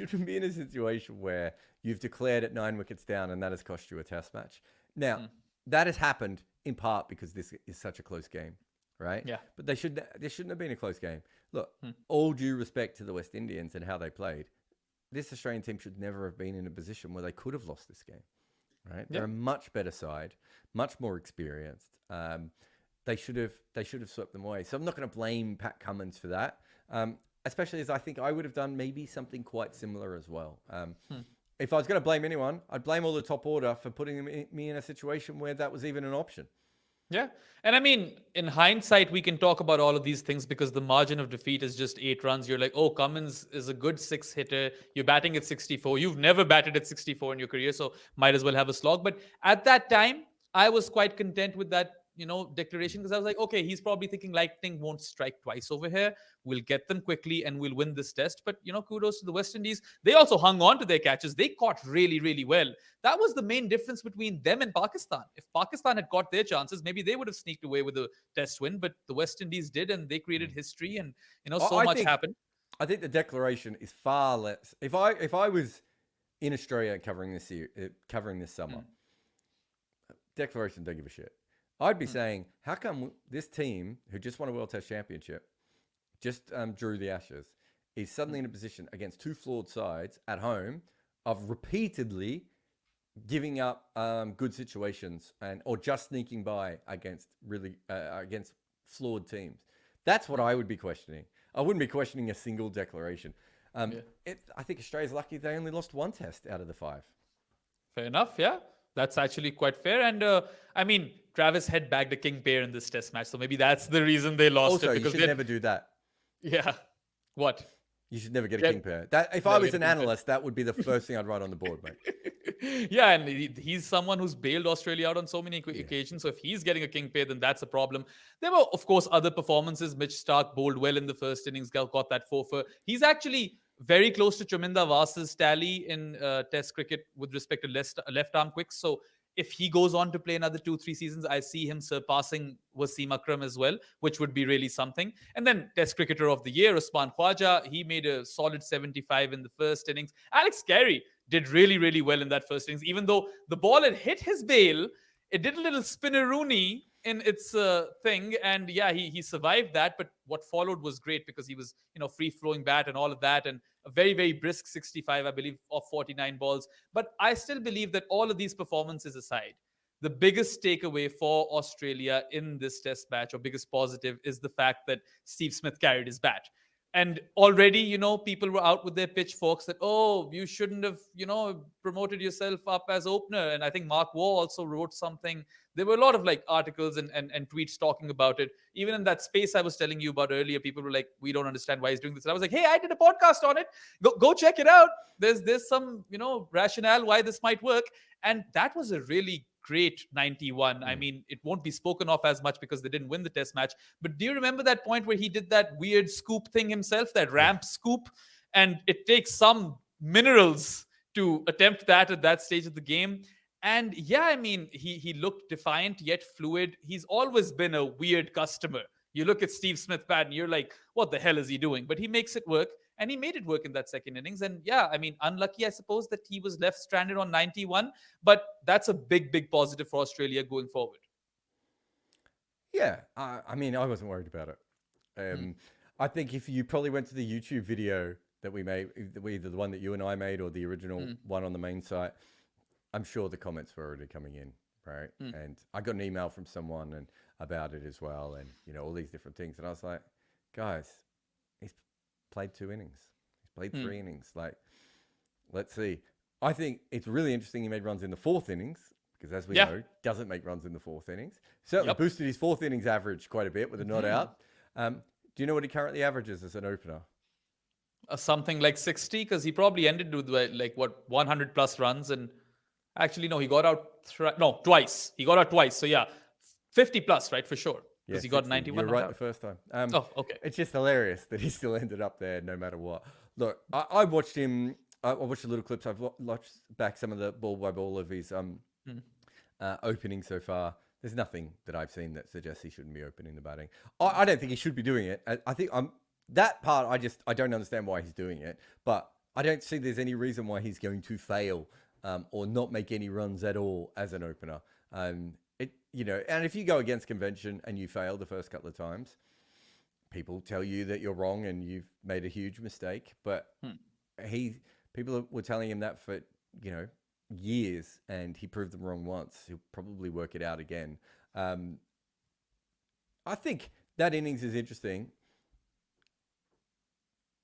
Australia, well, I think if he looks at that innings again, he would probably want to put more pressure back on West Indies at times. Got himself a little bit stuck. But, you carried his bat 4th time. Was it 4th or 3rd time? No, it was 4th, wasn't it? Because he got a not out. Carried his bat for the 4th. He's actually only been dismissed twice because he's had 2 not outs already as an opener. I don't know what to say about Steve Smith. He's quite good at the batting. Yeah, and I mean, I would never write him off. Anyone who's watching should also write him off at their own peril. And I think he might just make this work because especially if you look at Australia's cycle in this particular World Test Championship, it might favor him. But anyway, I think that should be it for this test match. Let's quickly talk about a result in women's cricket. Of course, South Africa have defeated Australia for the very first time. They lost the first T20 International in Canberra, but at the same venue. they defeated the Southern Stars, and captain Laura Volvart and her opening partner Tasmin Brits, they were basically amongst the runs in both those games, scoring a 50 each. And what we have now is a series where the finale is brilliantly set up. This is also a repeat of the T20 World Cup final, so there are subplots over here. And it's just great that South Africa's finally had that moment. And yet again, Australia does not seem to be that same sort of dominant force that it once used to be. I'm trying to think. Let's start with South Africa first. So, who did South Africa lose to at home? And we were talking about them recently. Bangladesh. Really interesting. I mean, do you know about the heavyweight belt or the boxing belt? In the ILT20, is it? No. So there's a thing in. I don't know if you've ever come across it, but it comes up on in cricket sometimes, and you can get it in football and other sports as well. Some people track who the best team is via individual results. It's a joke because in boxing, of course, whoever has won the last thing is the best boxer in the world, right? Yeah. Whoever won the belt is the best boxer in the world. And so you can track it all the way through, like, Australia or the West Indies when they were really good. And it's like, oh, but they've lost to this team. So now this team's number one in the world. And then this team beats them, whatever. Okay. All I'm saying is, it's quite, but from that perspective, it's slightly different here. But from that perspective, it's quite interesting that recently Bangladesh beat South Africa. And now South Africa have beaten Australia. I don't think you can get much better sign for women's cricket than that. Right, that it's getting closer and closer, and I know that South African team. I think it was a weakened South African team that lost to Bangladesh, but there ain't no South African team losing to Bangladesh a few years ago, right? Like that's just how much Bangladesh has got better at women's cricket. From South Africa's point of view, again, I think it's absolutely fantastic. Bit of a changing of, I would say a bit of a changing of guard. They've still got some of their, Chloe Tyron and those sorts of players. But they've had some retirements. Shabnam's gone. They've lost some very good players. They've got some new players coming in. Really interesting that they managed to beat Australia here. But from the Australian point of view, I reckon, what's this? England beat them, India beat them, and South Africa have beaten them of recent times. Yeah. You look at that team on paper, it doesn't look any different to me than the teams that was dominating before. I'm not following them close enough to know if they've been experimenting a little bit more, if they're trying other things. I don't know. What I would say is this: it's fascinating, and I want to keep an eye on it. In fact, I might get me and Estelle. They also lost to the West Indies. Remember? Oh, the West Indies. That was the other one. I knew there was one more, but I couldn't think of who it was. Yeah. I think it's now getting quite interesting that they keep losing games, and it's not. I think England played really well against them in the series. I think India, lost that series in the end, the West Indies. South Africa will probably lose this series as well, although who knows. But I think the important thing is that they just, and I've said this on this podcast like 5 times before, but it's the same thing. They just don't look like the Harlem Globetrotters anymore, right? They look fallible. Maybe they still look like the best team in the world, but they look fallible. And to the point of which, if you played them in a semi-final or a final, you'd think you had a good chance. Whereas you dare to dream. Yeah, whereas I think before, if you played them in the semi-final, you'd be like, oh, why are we not in the other semi-final? At least we make it to the final. Yeah. Oh, there's the Hypercost comment over there that he's mentioned how they've lost one match in each of their last 4 T20I series versus, we counted them right. England, West Indies, South Africa, and India. Yeah, and I don't think I mean it's the end of the world or anything, but I don't know. Maybe teams are planning better for them. Maybe it's just a form thing. Maybe it's just random luck. T20 cricket is a little bit like that. I think it just feels like to me it's happening more often, right? And also, I talked to a few, people involved in women's cricket. They're starting to whisper it, right? This isn't just me. They're starting to go, is it as good as the team that it used to be? Yeah. I don't know. And I mean, the entire women's cricket sphere has gotten far more competitive. So, I mean, exciting times to be living in. One last or talking point over here, just before we move on to overthrows. Uncovered is just going to be the cricket talk, and overthrows. I thought it was the other way around, by the way. Oh, was it? Was it the other way around? When we messed it up on this edition. But first anyway, week, it's all right. This is just a net. No one's watching. This isn't even being broadcast. But anyway, one thing I noticed is that, Beth Mooney and Alyssa Healy, they scored runs up top for Australia, right? Particularly in the first game, Mooney got 72, Alyssa Healy got a quick 546. But when I see Phoebe Litchfield slotted in at 5, I feel like there's a missed opportunity over there. What do you mean? Like, I feel like she could be promoted up the order. Oh, okay. Yeah, I suppose Yeah. she's still like, 7 years old, right? I mean, you're right going ahead. And it's also like her being in the side kind of makes me think that the next generation isn't going to be a problem as well. So, yeah, maybe they could make some tweaks there. It'd be interesting. I'd love to. I'm trying to think if I know anyone around one of their coaches or even one of the senior players. I'd love to have a chat and see what they think about this and whether it's just like, occasionally lose games. It just happens to be that we've lost one to each side and it looks a little bit worse, or whether they're sitting there going, There is a trend over here that Hypercost, who always comes to our rescue. I actually have this segment down because of Hypercost's tweet, because he put that out that South Africa beat Australia for the first time and then the other test results. So he says it's mostly an issue when posting totals recently. They've lost 4 of their last 5 when batting first, compared with winning 20 of their last 21 run chases. So there you have it. Maybe there's an issue over there, Southern Stars. Also, it could just be a toss thing, right? Like, it's better to bat second than it is to bat first. And maybe they never had do you know what I mean? Like, sometimes it can just be that the toss goes against you a bunch of times in key moments or anything else. But it's certainly worth keeping an eye on because it just keeps coming up. Yeah. And on that note, we shall end this week's Uncovered, which will be next week's Overthrows. And those of you who are on YouTube with us, you can stick around. Just for the audio listeners, that'll be the end of this podcast. We'll be back with you next week with another one of these podcasts. And yeah, basically we're just splitting them up in a way where one is current affairs and, non or off the field conversation, and one is on the field conversation. So yeah, thanks for watching. And yeah, we'll be back shortly for all those guys who are sticking around for Overthrows. So to everyone else, goodbye. And yeah, hit that ad, Jared. If you have always wanted to turn your passion for sports into a career, well, I have the course for you. Fans with Laptops is the multimedia course that I came up with after millions of reads, views, and listens to all my work. It's designed for anyone to use their own fandom to get better at making content on the sport they love. Go to Fans with Laptops today. If me talking live about cricket is not enough, we also have an entire channel dedicated to the best stories in cricket called Good Areas. Find out what matchups really mean, understand the logic behind baseball, and look at the most important selection in the history of cricket of Basil D'Oliveira. Come and visit us a couple of times a week on the Good Areas channel for a new video. Hello and welcome, ladies and gentlemen, to the very first episode of Overthrows, in which we're going to be talking about current affairs news on cricket. This will not be Overthrows next week onwards. The cricket stuff, everything on the field will be Overthrows, and Uncovered will be the current affairs episode. We're just splitting up these podcasts in two so that it's easier for you guys. Me now. So yeah, I think what you said is correct. Yeah, we'll figure it out after this one. Of course, it's a trial and error sort of situation. But anyway, lots of fun stuff to talk about. I want to start with the West Indies clapping back. And maybe I should have put in Brathwaite claps back over here, because you might have caught that news of Rodney Hogg calling the West Indies pathetic and hopeless. And then after Brathwaite won that test in the post-match interview, he basically said that they used that as motivation, and he kind of flexed his muscle and he said, are these big enough for you now? A talk now Viv moment in contemporary cricket. What do you make of it? I mean, no one gives a shit what Rodney Hogg says to begin with. So I find it absolutely incredible that any human. So Rodney Hogg is the guy who said that.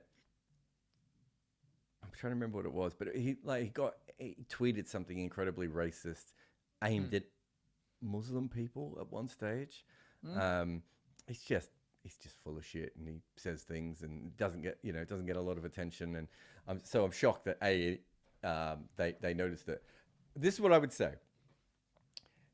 I'm trying to think of who it was. I think it was when Colin Graves took over the ECB. So quite a few years ago now, he took over the ECB, and I think their next tour was the West Indies. And he's interviewed and he said, well, we should beat the West Indies. They're an ordinary side.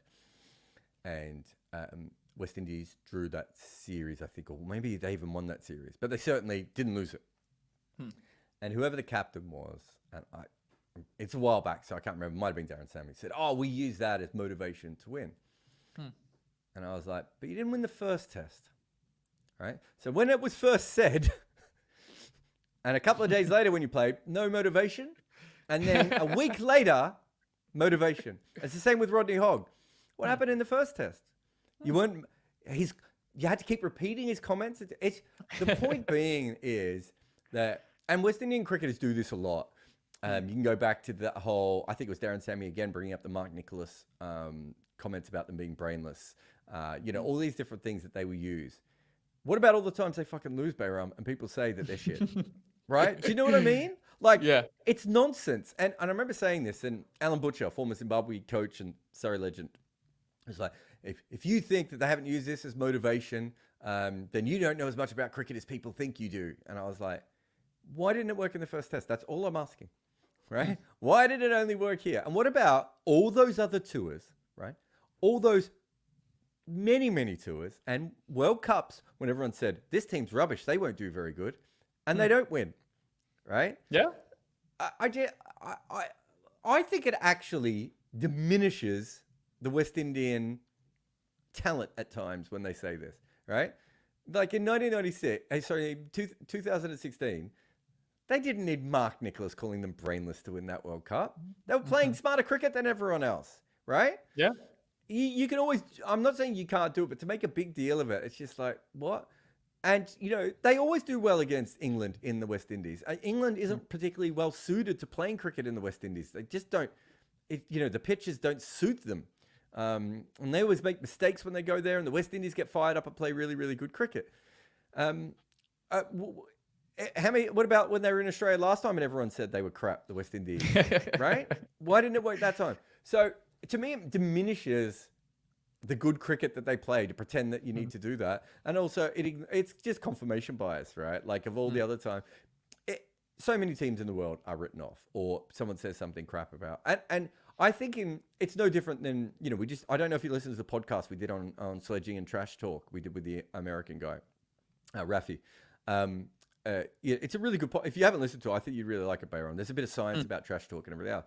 There is no doubt that there are certain people who, when you say something negative about them, take it and use it, right?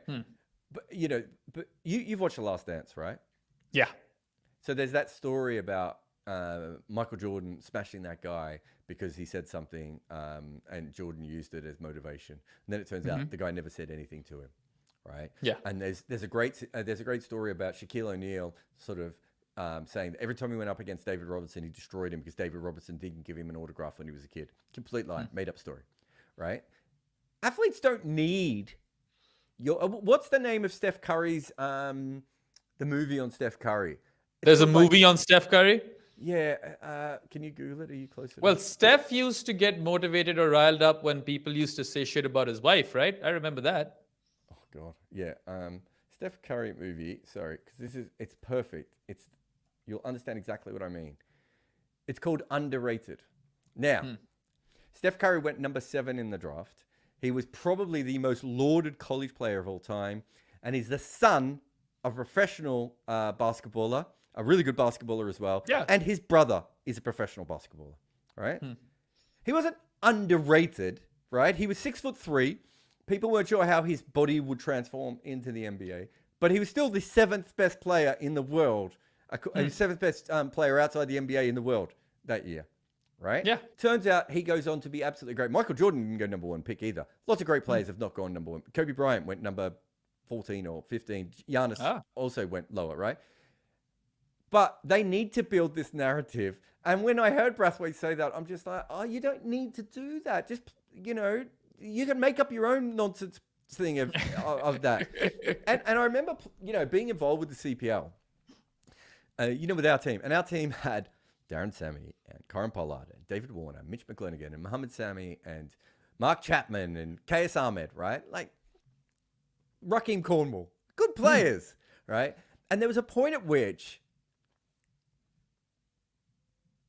we had a game where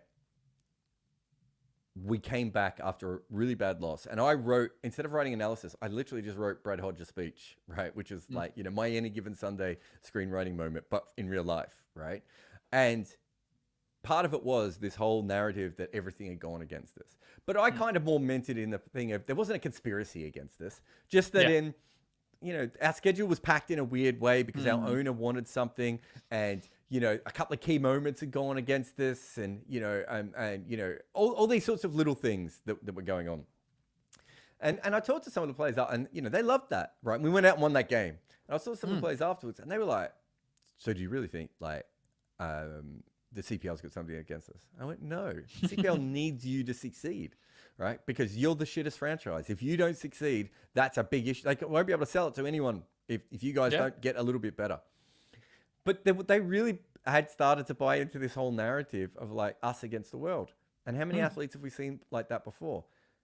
But what I would always say, Behram, is why don't you just try and make yourself the best you can be every single day, not just when some player who hasn't played since, I don't know, 1985 comes out and says something stupid, when he always says something stupid. It's just that there isn't always a microphone in front of him, right? Like Rodney Hodge, he's a professional. Well, no, he's not even a professional idiot. He's a amateur idiot, right? Like, what Rodney Hogg? How many of these players? How the fuck would they know who Rodney Hogg was, right?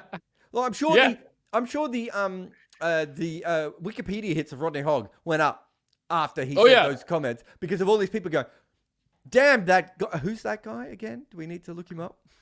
100%. I mean, when I saw that muscle pumping video or whatever, it made me chuckle. I immediately thought of Dinesh Ramdeen and the whole Talk Now Viv thing. And also, I was observing Isha Guha's face. And if you want to rewatch that video, or whoever is watching, just go and rewatch that video and look at Isha Guha. She does not know how to respond to that. She's like, that's a fair comment to make. I don't mind. I actually don't mind the idea that that you're if someone says something in the media, and I've been called out by players before, and it'll definitely happen to you in your career. I actually don't mind that, but I hate the lie that I said this negative thing, and that because I said it, you went out and won. Go in there. You want some negative stuff? People are slagging you off. People are slagging you off and me off right now as we talk somewhere in the world. Oh yeah, someone said in the comments that this video already has 27 dislikes. I don't know what pissed whoever off, but clearly there's something there that we said. Anyway, you mentioned how there's other stuff, right? Remember that tweet by Indian sports journalist Vikrant Gupta, in which he said that the West Indies should disband into individual island nations, and they should, that way they'll get motivation or whatever. I don't know why motivation is a thing in this, whereas we all know the problem that surrounds West Indies cricket is not motivation, but paychecks. But basically, do you remember that Hillary Clinton tweet in which she basically put up a picture of her baby self and tweeted future US president or something like that? Well, she did that, and that is probably the worst aged tweet I've ever seen in my life. And that Vikrant Gupta tweet about the West Indies disbanding is probably the cricket equivalent of that. I quote-tweeted it again, and I said that this is exactly like this. This tweet has aged like Shamar Brooks. Again, I've done it again. Shamar Joseph's rise to stardom. Only if Shamar never left Barracara and all of the trees over there were set on fire.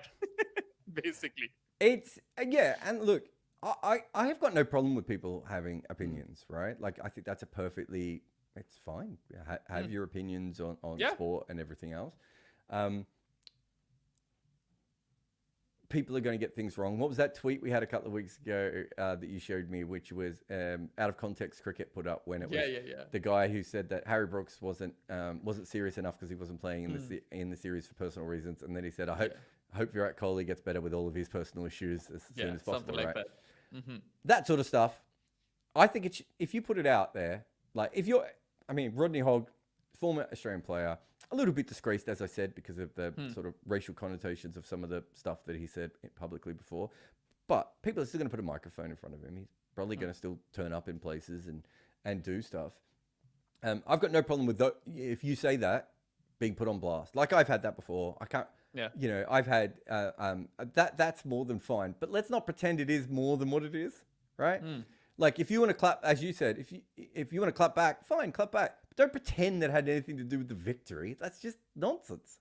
Yeah, and I mean, if anything, Shamar Joseph, we should ask him what motivated him, right? Because he's ultimately the guy who got you 7 wickets with a sort of broken toe, bowling 12 overs on the bounce or whatever. There was a break in between, but still, we're still going with that narrative. Also, just before we move away from the West Indies, right? Brian Lara teared up. Carl Hooper was overcome with emotion, and I get it. Pakistan hasn't won a test match in Australia since 95. The West Indies hadn't won since 97. They hadn't defeated Australia at all in test cricket since, what was it, 2003, maybe. Yeah. That Sarwan test. And Pat Cummins also kind of chimed in. He was like, the fan part of him is happy. He was exchanging shirts with Shamar Joseph. He put up a story. All of that nice, fun stuff, very wholesome content, and love that. But this won't really do anything for the West Indies moving forward. That's what is tragic about it, because it's not like, oh, they found this group of players and they're going to continue to win. It's not going to happen because they're still outrageously inexperienced. The West Indies still has an issue where the finances can't cover Test cricket, and you end up losing money and players are baited away by T20 leagues. None of that has changed. As much as we can say that, a strong West Indies is good for cricket, that's not what's happened over here. And the guys at the Caribbean Cricket Podcast even tweeted that we're done hearing this. If you want to actually do something, fix the finances, help us out, because we can write the fairy tale story, but in the larger scheme of things, West Indies cricket has not gone up a notch. It's still where it is. No, exactly. There's one thing I want to get back to as well, of that tweet that you mentioned before. And let's be honest, who'd you say it was? Vikrant Gupta. Yeah. He's not the first person to say it. In fact, between the tests, I was contacted by someone from the West Indies who's a fairly prominent person, contacting me and saying they should be disbanded. All right. And you talked about motivation, which is what the other guy was saying. If they played for their nations, they'd be more motivated. Carl Hooper is from Guyana. Brian Lara is from Trinidad. They were both in tears when the West Indies won. We're really saying that there isn't motivation there still? Look at the way the West Indians celebrated that victory. Are we saying they didn't have a motivation to be good for the West Indies? The problem isn't that, and it's never been that. It is, and you and I have covered this a million times, but it is the structure of world cricket. It is the inability to make a good amount of money from the Caribbean islands. It's, it just is what it is. And we wouldn't have that test victory if these islands had been split up, and they might get split up, right? Yeah. There's nothing. It's such a loose coalition that it could easily fall apart one day and go back the other way. Fine. We all got to live with the West Indies, and some of us have great memories, and, a couple of people won't because they just saw them lose a lot.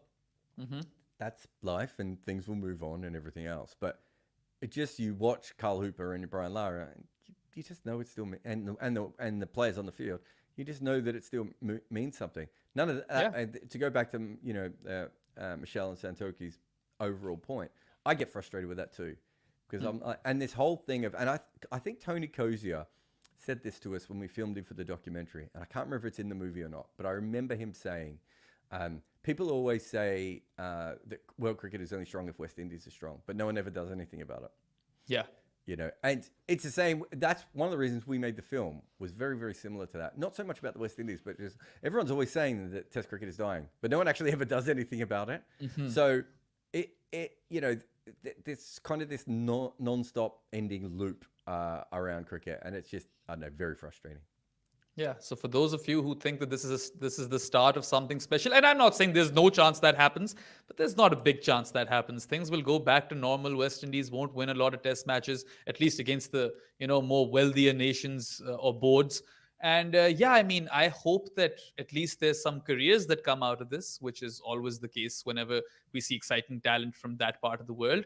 And if anyone wants to know more about motivation and what cricket means to the island people in the Caribbean, go watch Fire in Babylon. I mean, that is a must watch if you were a cricket enthusiast, I feel. Also, Jared's movie, go watch that as well.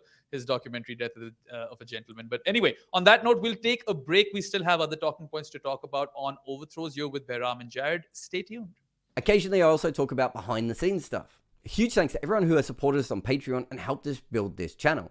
Join our Patreon community and unlock exclusive benefits. Enjoy AMAs, live calls with me, and connect with fellow cricket enthusiasts on Discord. Express your cricket fandom with Bodyline t-shirts. Discover their extensive range of player-inspired tees, featuring cricket legends such as Murali, Warne, and Wasim. With team-themed designs and options for hardcore cricket nerds, they've got you covered no matter what your interest in cricket is. Welcome back to Overthrows. You're with Behram and Jared. And just a couple or 3 days or something like that before the England and India series kicked off, Jared, all hell broke loose on Twitter because uncapped left arm off spinner Shoaib Bashir, who was another quick whiz pick, by the way, by England for this series. His visa did not come through, his Indian visa, that is. And it's not the first time we've seen something like that happen for a player of Pakistan origin, because he's born in England. He's born in Surrey, right? So this guy is English through and through. He has never lived outside of England. So basically, we've seen this with Usman Khwaja before in the past as well. And it's not something that particularly surprises you. But then, of course, England went on to make a big deal out of it, as they should, I suppose. And there were a lot of articles written. But then later we found out that, in fact, they had gotten to the UAE, and that stamp or visa, whatever Shoaib Bashir was supposed to get, had to happen in the Indian consulate back in London. So that was a technicality over there. But it's still like an issue. Visas in India are an issue. I mean, who knows that better than you, right? I know, it's just funny that you're saying all this to me and I'm sitting in London because I couldn't get my visa in time for India. I think I must have applied for 9 visas to India over my career and got 7 of them.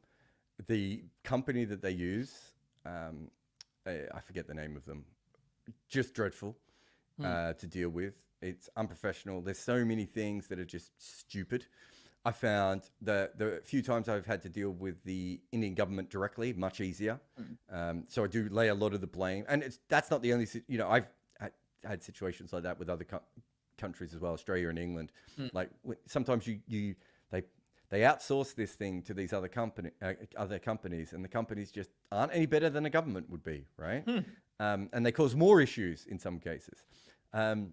So look, I'm not the right person to talk about this, and you're probably not the right person to talk about this either, because you would struggle to get a visa, and I just struggled to get a visa. So we're both very warped on this particular topic. One thing I would say is that, I commentated with Harsha Bogle, and he said on TalkSport that this was a storm in the teacup, but I wasn't on air at the time. And I was like, no, it's not. England couldn't pick their player for the first test because of this. And they announced their squad way in early December. I mean, they applied for his visa on December 11th. A lot of those guys got their visa before Christmas. There's a lot of countries that it's hard to get a visa for, let's be honest. And I think India is certainly on that list. America is probably one that can be tricky at times.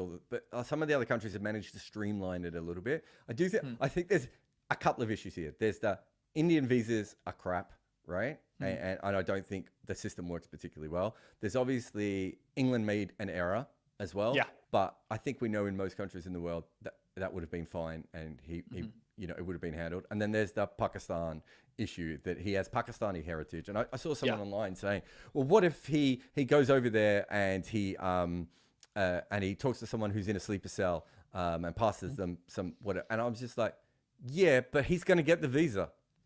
Yeah. Right?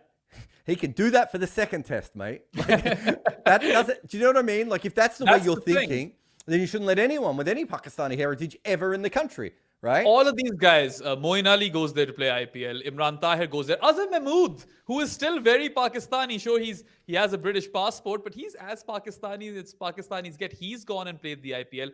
It's not an issue. And not just playing either. Every time. Yeah. Commentators. Absolutely. It is what it is. And we're all aware of it. It's not the only time that this, the India-Pakistan issue causes problems in cricket. And, it's probably not the last time either. I'm going to say, I don't think Shoaib Bashir's visa is going to change relationships between India and Pakistan going ahead. Although, imagine if he was the Basil D'Oliveira of India, Pakistan. Anyway, but yeah, look, it's a pain. I have said this though before. I'm going to be very clear on this. You work in franchises and you work with international cricket. I think if you were someone who loves cricket, who's an expert on visas around the world, you should be setting up a business. You should be going to each individual cricket board, telling them what your speciality is. And I think you can find me tweeting about this a decade ago, right? Wow. Because I used to be a travel agent. I know a little bit about this sort of stuff, and because I've had to apply for so many friggin' visas to so many friggin' countries. We had one when I was with St. Lucia. I didn't realize we were flying via America, and I hadn't booked in what's it called, the ETSA or something. Oh, you must know, because I was Pakistani for the longest time till I became Canadian, and visas were hell for me. Yeah, exactly. And so I didn't get to fly with the team because I got stuck in Jamaica for an extra day. And so I've been on this thing for so long. There should be specialists involved, and that's what their job is. And they should just consult each cricket board over, and they don't even always have to do it. But then the cricket board has an expert and be like, oh, well, we've had this happen to us again recently. We can actually fix this for you, right? It shouldn't be like the ECB's lawyer. They're not a visa expert. Right? Yeah, but what I will say is that the ECB has had a couple of instances in the past which they can draw from, I mean, Atif Nawaz also didn't get a visa to cover the World Cup. He couldn't go, so they could have contacted the BBC. Basically, they need to know what sort of process is there for people who need to go with Pakistan origin, right? Because you don't want this to happen in the future. You can't announce your squad in November. It will be announced in early December or whatever. So it's not like there was no time in between. It wasn't like this was delayed or anything. And it's an unfortunate reality that we live in. Another unfortunate reality is that when I started tweeting about it, I got a lot of hate. A lot of people started telling me that, we have to assume every Pakistani is a terrorist until proven otherwise, which is a fucked up view to have, And Shoaib Bashir, that kid is 20. That kid was born in Surrey. He's in the English system. That kid is not a terrorist. And like Jared said, he's going to get a visa eventually. Even but that's the thing. Let's imagine he was a terrorist, all right? Obviously, we know he's not. Let's push that to the side. Let's imagine he was. He's still going to get the visa. They're not going to keep him out for the whole time. So it's a pointless argument to have in the first place, right? Particularly... And it's like... It's not like they were going through every single thing he'd ever put online or going through his friend. No one from the Indian consulate went out to interview every person that that is, at that point, you'd be like, I mean, we still think you're nuts, but fine, you're putting in the work, right? So it's a bit ridiculous. But as I said, I just think in general in cricket, visas are so important. The amount of times, if you go through, the amount of times a player will be hired for an IPL league, a T20 franchise league, right? And not end up going because of visa issues. I have to knock back work all the time for the same reason. Sometimes it's really hard for me to get a visa at the last minute. I think I was offered a job for the road safety series a couple of years ago. They were like, come out and do some stuff. And I was like, well, it starts next week. And I said, I can't get a visa. And I remember when we were at Cricinfo, we had the same sort of issues. And to be fair to the BCCI, I remember them being really, really good about, trying to help, but not really being able to help. And I know they're very good for written journalists a lot of the time. Weirdly enough, the BCCI don't seem to help the broadcast journalists as much. And I don't know if that had, if that was one of the reasons, Atif, because if you don't have the BCCI on your side, if you don't have a letter directly from them, it does get tricky. Like I think this time I didn't have a letter from the BCCI. I had a letter from whoever we bought the rights from. I can't even remember who it was now, but we had a letter from someone else. And even that, if you say you're going for cricket, but the BCCI hasn't said that you're coming, right, or a local cricket board hasn't said, all these things are tricky. The point being, we have known this is tricky for a very, very long time. And if you do, the India-Pakistan one is the obvious one. And this was, Ben Stokes made a bigger deal of it than usually happens, right? But the truth is, that right across cricket, I promise you, if you look up cricket visa in Google in Google News, you'll actually find a lot more stories than you would think, because a lot of them are underage tournaments, random freelance not freelance players, but random T20 players, all that sort of stuff. These things actually happen a lot, and it's one of those things where I think there should be just experts who can deal with this. And they're not there at the moment, and it causes an issue. But there's plenty of different parts of this story, as you've said. But and it's not even a one-to-one thing. It doesn't always happen to players with Pakistan origin. It happened and that's the other thing. This time. There was a bunch of us who applied for the same visa to go to India this time with what we all thought was the exact same paperwork.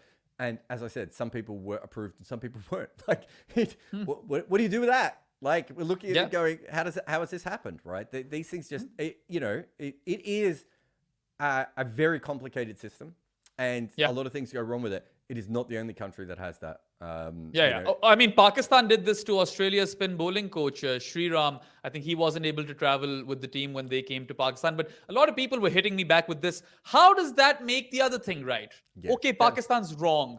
But take your water boundary and just shove it up your ass or something. I'm not here for it. Anyway, one thing I will mention on a closing note is that Jay Shah's dad, Jay Shah, the secretary of the BCCI, his dad is the Home Minister of India. So if they really wanted to expedite the process, they kind of could have. Can I go a different direction? Go for it. If let's say a team is turning up and they're only turning up like 3 or 4 days before a test match, could a team be Machiavellian and perhaps go, well, if we don't let their star opening bowler, opening batter, and captain in, we might have a chance in this first. Anyway, I'm not suggesting teams should do this, Baram. I'm just putting it out there into the universe because it would be very funny and it would be mad, but it would be great if it did happen. I think Dan Liebke put out a tweet, right, in which he said that it only makes sense that India starts choosing the opposition squad now as well, or something like that. It was really hilarious. But yeah, I mean, it's unfortunate. Feel for the lad. Hope he gets to play. I think that's the biggest issue, isn't it? It's a 20-year-old kid basically trying to play cricket for his country. Yeah. And, he gets caught up in shit. He doesn't want, like, his name would be dragged across social media, and it's like, wait, he just wants to play in a test match. He probably wasn't going to play anyway. I think, maybe perhaps he wasn't going to play. You never know. It was probably between him and Hartley, and Hartley has more first-class games under his belt, I believe. So maybe he would have been a better choice. I don't know. These are all like hypotheticals at this point. But I mean, Stokes also kind of honed in on that he feels for Bash, is what he calls him. And I mean, that's ultimately it. You don't want to rob a kid of his dreams. He's probably dreamt of wearing that England cap. And this is already a big thing for him because he wasn't supposed to be on this tour. No one knew much about Shoaib Bashir, yet there he was. So yeah, hopefully that, if he gets a game, everyone wins at this point because England already won the first test, so they won't be complaining. Moving forward to our final talking point of overthrows today, Australia Day, something that has come under the microscope. I've heard, Pat Cummins has said that it comes up every year. And basically, for those of you who don't know, 26th of January, I believe, is when Australia Day is celebrated because that's when the fleets of the colonizers first landed in Australia. So there is a bit of a marred history over there, and there's no reason why it shouldn't be controversial. It should be. And I get it. Like, if Scotty Boland's part of your squad and you're having that sort of a celebration, I understand where Pat Cummins is coming from. But he is, of course, the woke prince that was promised for cricket. Pat Cummins, of course, he said that, maybe we should choose another day. That's a strong statement coming out of him because, the surveys suggested that people under the age of 30 and thereabouts are more so aligned with Pat Cummins' worldview, and Steve Smith also threw his weight behind his captain. And then, the older generation, not so much. So it is definitely a talking point, Jared. I think Ashley Gardner made a big, strong statement about it last year. If I think it was last year, certainly another Indigenous cricketer. Probably, after Jason Gillespie, Australia's most prominent Indigenous cricketer. Cricket has a bad history with Indigenous people, so it's just, cricket's always on a delicate place. Look, the thing about Australia Day is, here's the funny thing. When I grew up, I don't remember anyone giving a shit about Australia Day. Really? I can tell you a single person who celebrated Australia Day. My auntie she goes, oh, I think we put flags up. And she loves Australia Day now. And I said, I've been at your house on Australia Day. I saw nothing in your house, right? There was no celebrations. We didn't do anything on Australia Day that we didn't do on any other day. I think it was slightly bigger in some other cities outside of Melbourne, to be fair. Australia Day sort of becomes popular partly on the back of, and this is going to sound weird, but there's an alternative radio station in Australia that does the top 100 alternative songs. And it kind of it sort of has a little bit of that. Plus, during the 90s, Australia becomes a lot more nationalistic. And, that's when they start wearing the baggy greens, right? Like, we have to all dress the same. And, John Howard becomes the Prime Minister, and there's almost a throwback to patriotism and all those sorts of things. Racist parties start springing up, like the One Nation Party and things like that. But when I grew up, I just don't remember it. I mean, I don't know a single person in my street who ever did any celebration of Australia Day. Now, compare that to India, which celebrate the exact same day, right? Yeah, the Republic Day or something. Yeah, that's quite big. Like, it's a thing. And so it does show you how different it is, and it's become a big issue. I always think about these things in a very similar way. If you would explain Australia Day to a 6-year-old, which I've had to do, their question is going to be, but why don't they just move the date? Yeah. Right? If you want to celebrate a day for being Australian, which I'm completely for, nationalism is problematic, but we all have an identity, and it's okay to celebrate your identity, right? Yeah. As per me. So pick another. That's what Pat Cummins said. He said maybe we should pick a different day. and it's funny that these whole generations, and I've had fights. As I said, I had a fight with my auntie about this once. And she was like, we shouldn't have to. We've always celebrated that day. And I was like, I must have missed all the celebrations because I didn't see shit for many years, right? Like, I can tell you one thing. My entire life, we celebrated the Melbourne Cup, right? It's a fucking horse race, mate, right? We have a public holiday for it in Melbourne. The whole country stops to watch this fucking horse race, right? Good horse race, 3,200 meters, handicaps, got some fun things about it. But the whole country stops to do that. And I remember that happening again and again and again and again and again, right?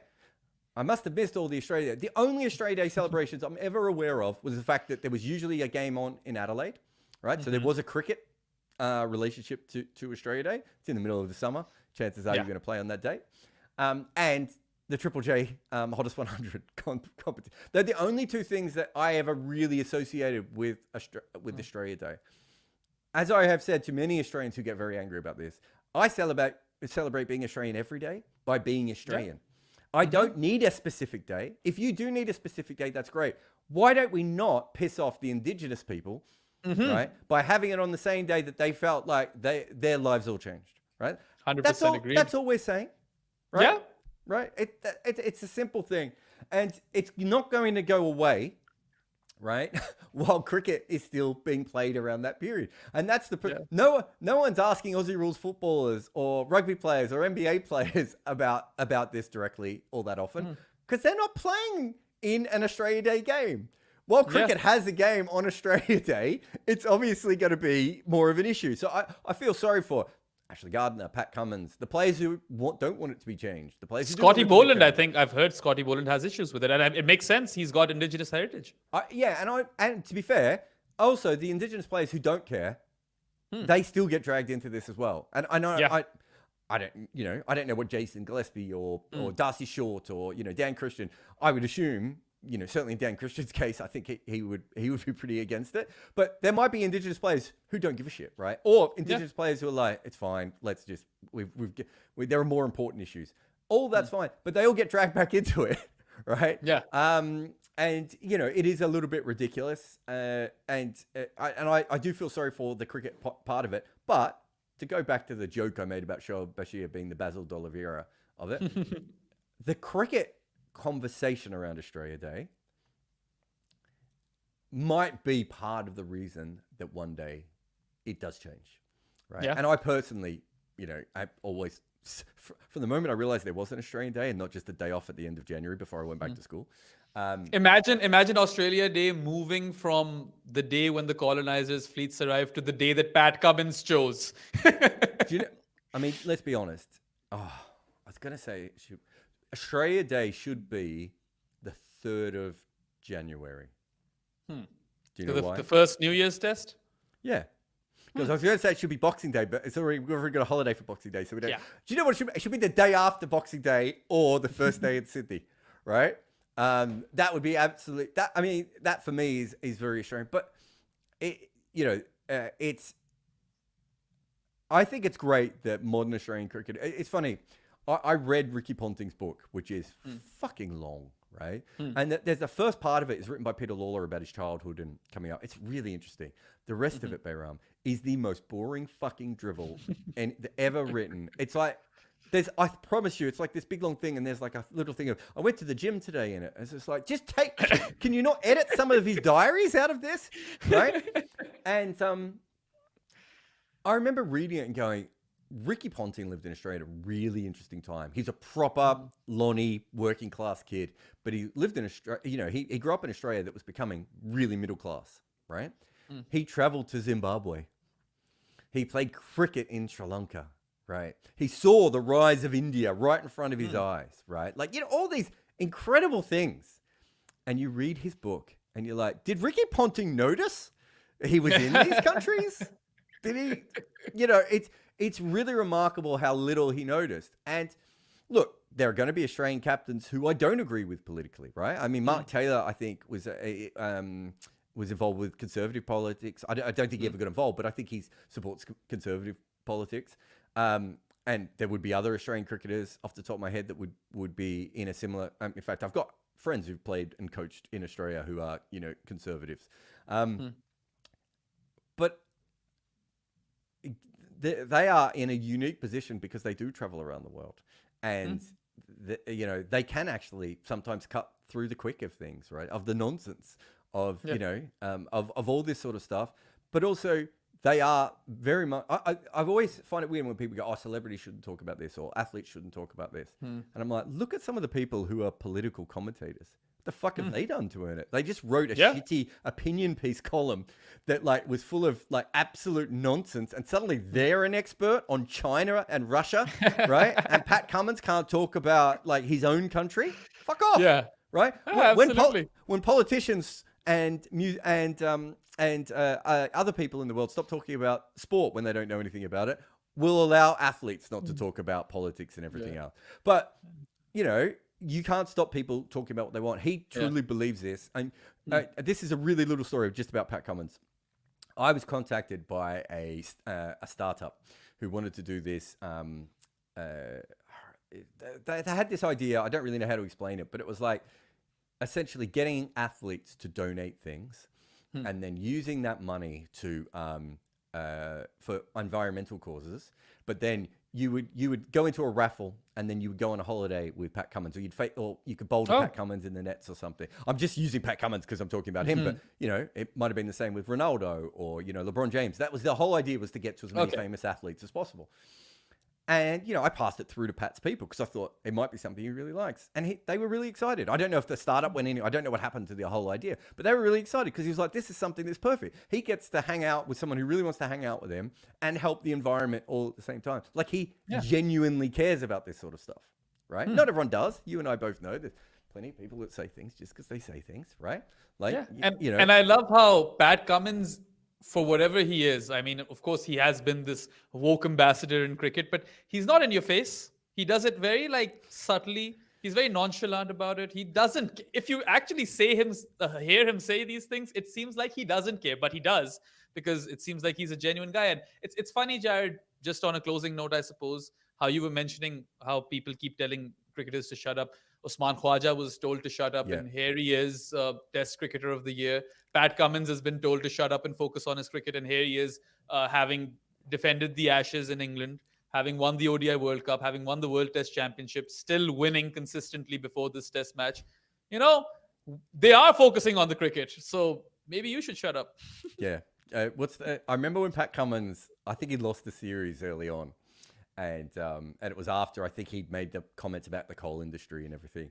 And there was all this stuff about go woke, go broke, which is one of those phrases that only exists because it fucking rhymes, because it's nonsensical otherwise. And since that time, he's fucking won everything. Right? Yeah. It's ridiculous how much winning he's done since then. In fact, up until Shamar Joseph, he was probably one of the most successful cricketers going around. So look, obviously the whole thing's nonsensical. I've said before, I support Tim Tebow's rights to talk about the abortion issue, despite the fact that I find everything he says stupid and reductive and doesn't really help anyone at all. But Tim Tebow really believes about that sort of stuff. He should be allowed to talk about it, right? And whether you agree with it or not, they are still. Everyone is a human being who lives on the planet. Yeah. They get to interact with what they want to get to interact with. If your fucking uncle down at the coffee shop is going to talk shit about the flat Earth, right? I think, your favorite footballer should be allowed to talk about it as well. We can laugh at both of them, right? Yeah. But that is the thing that they believe really passionately because they've seen a YouTube video about it. And now we have an entire podcast to talk about these sort of things. Exactly. So I suppose on that note, we'll call it a day, a long one today. So we still have another foot marks to record. But thank you to everyone who tuned in and was in the comment section.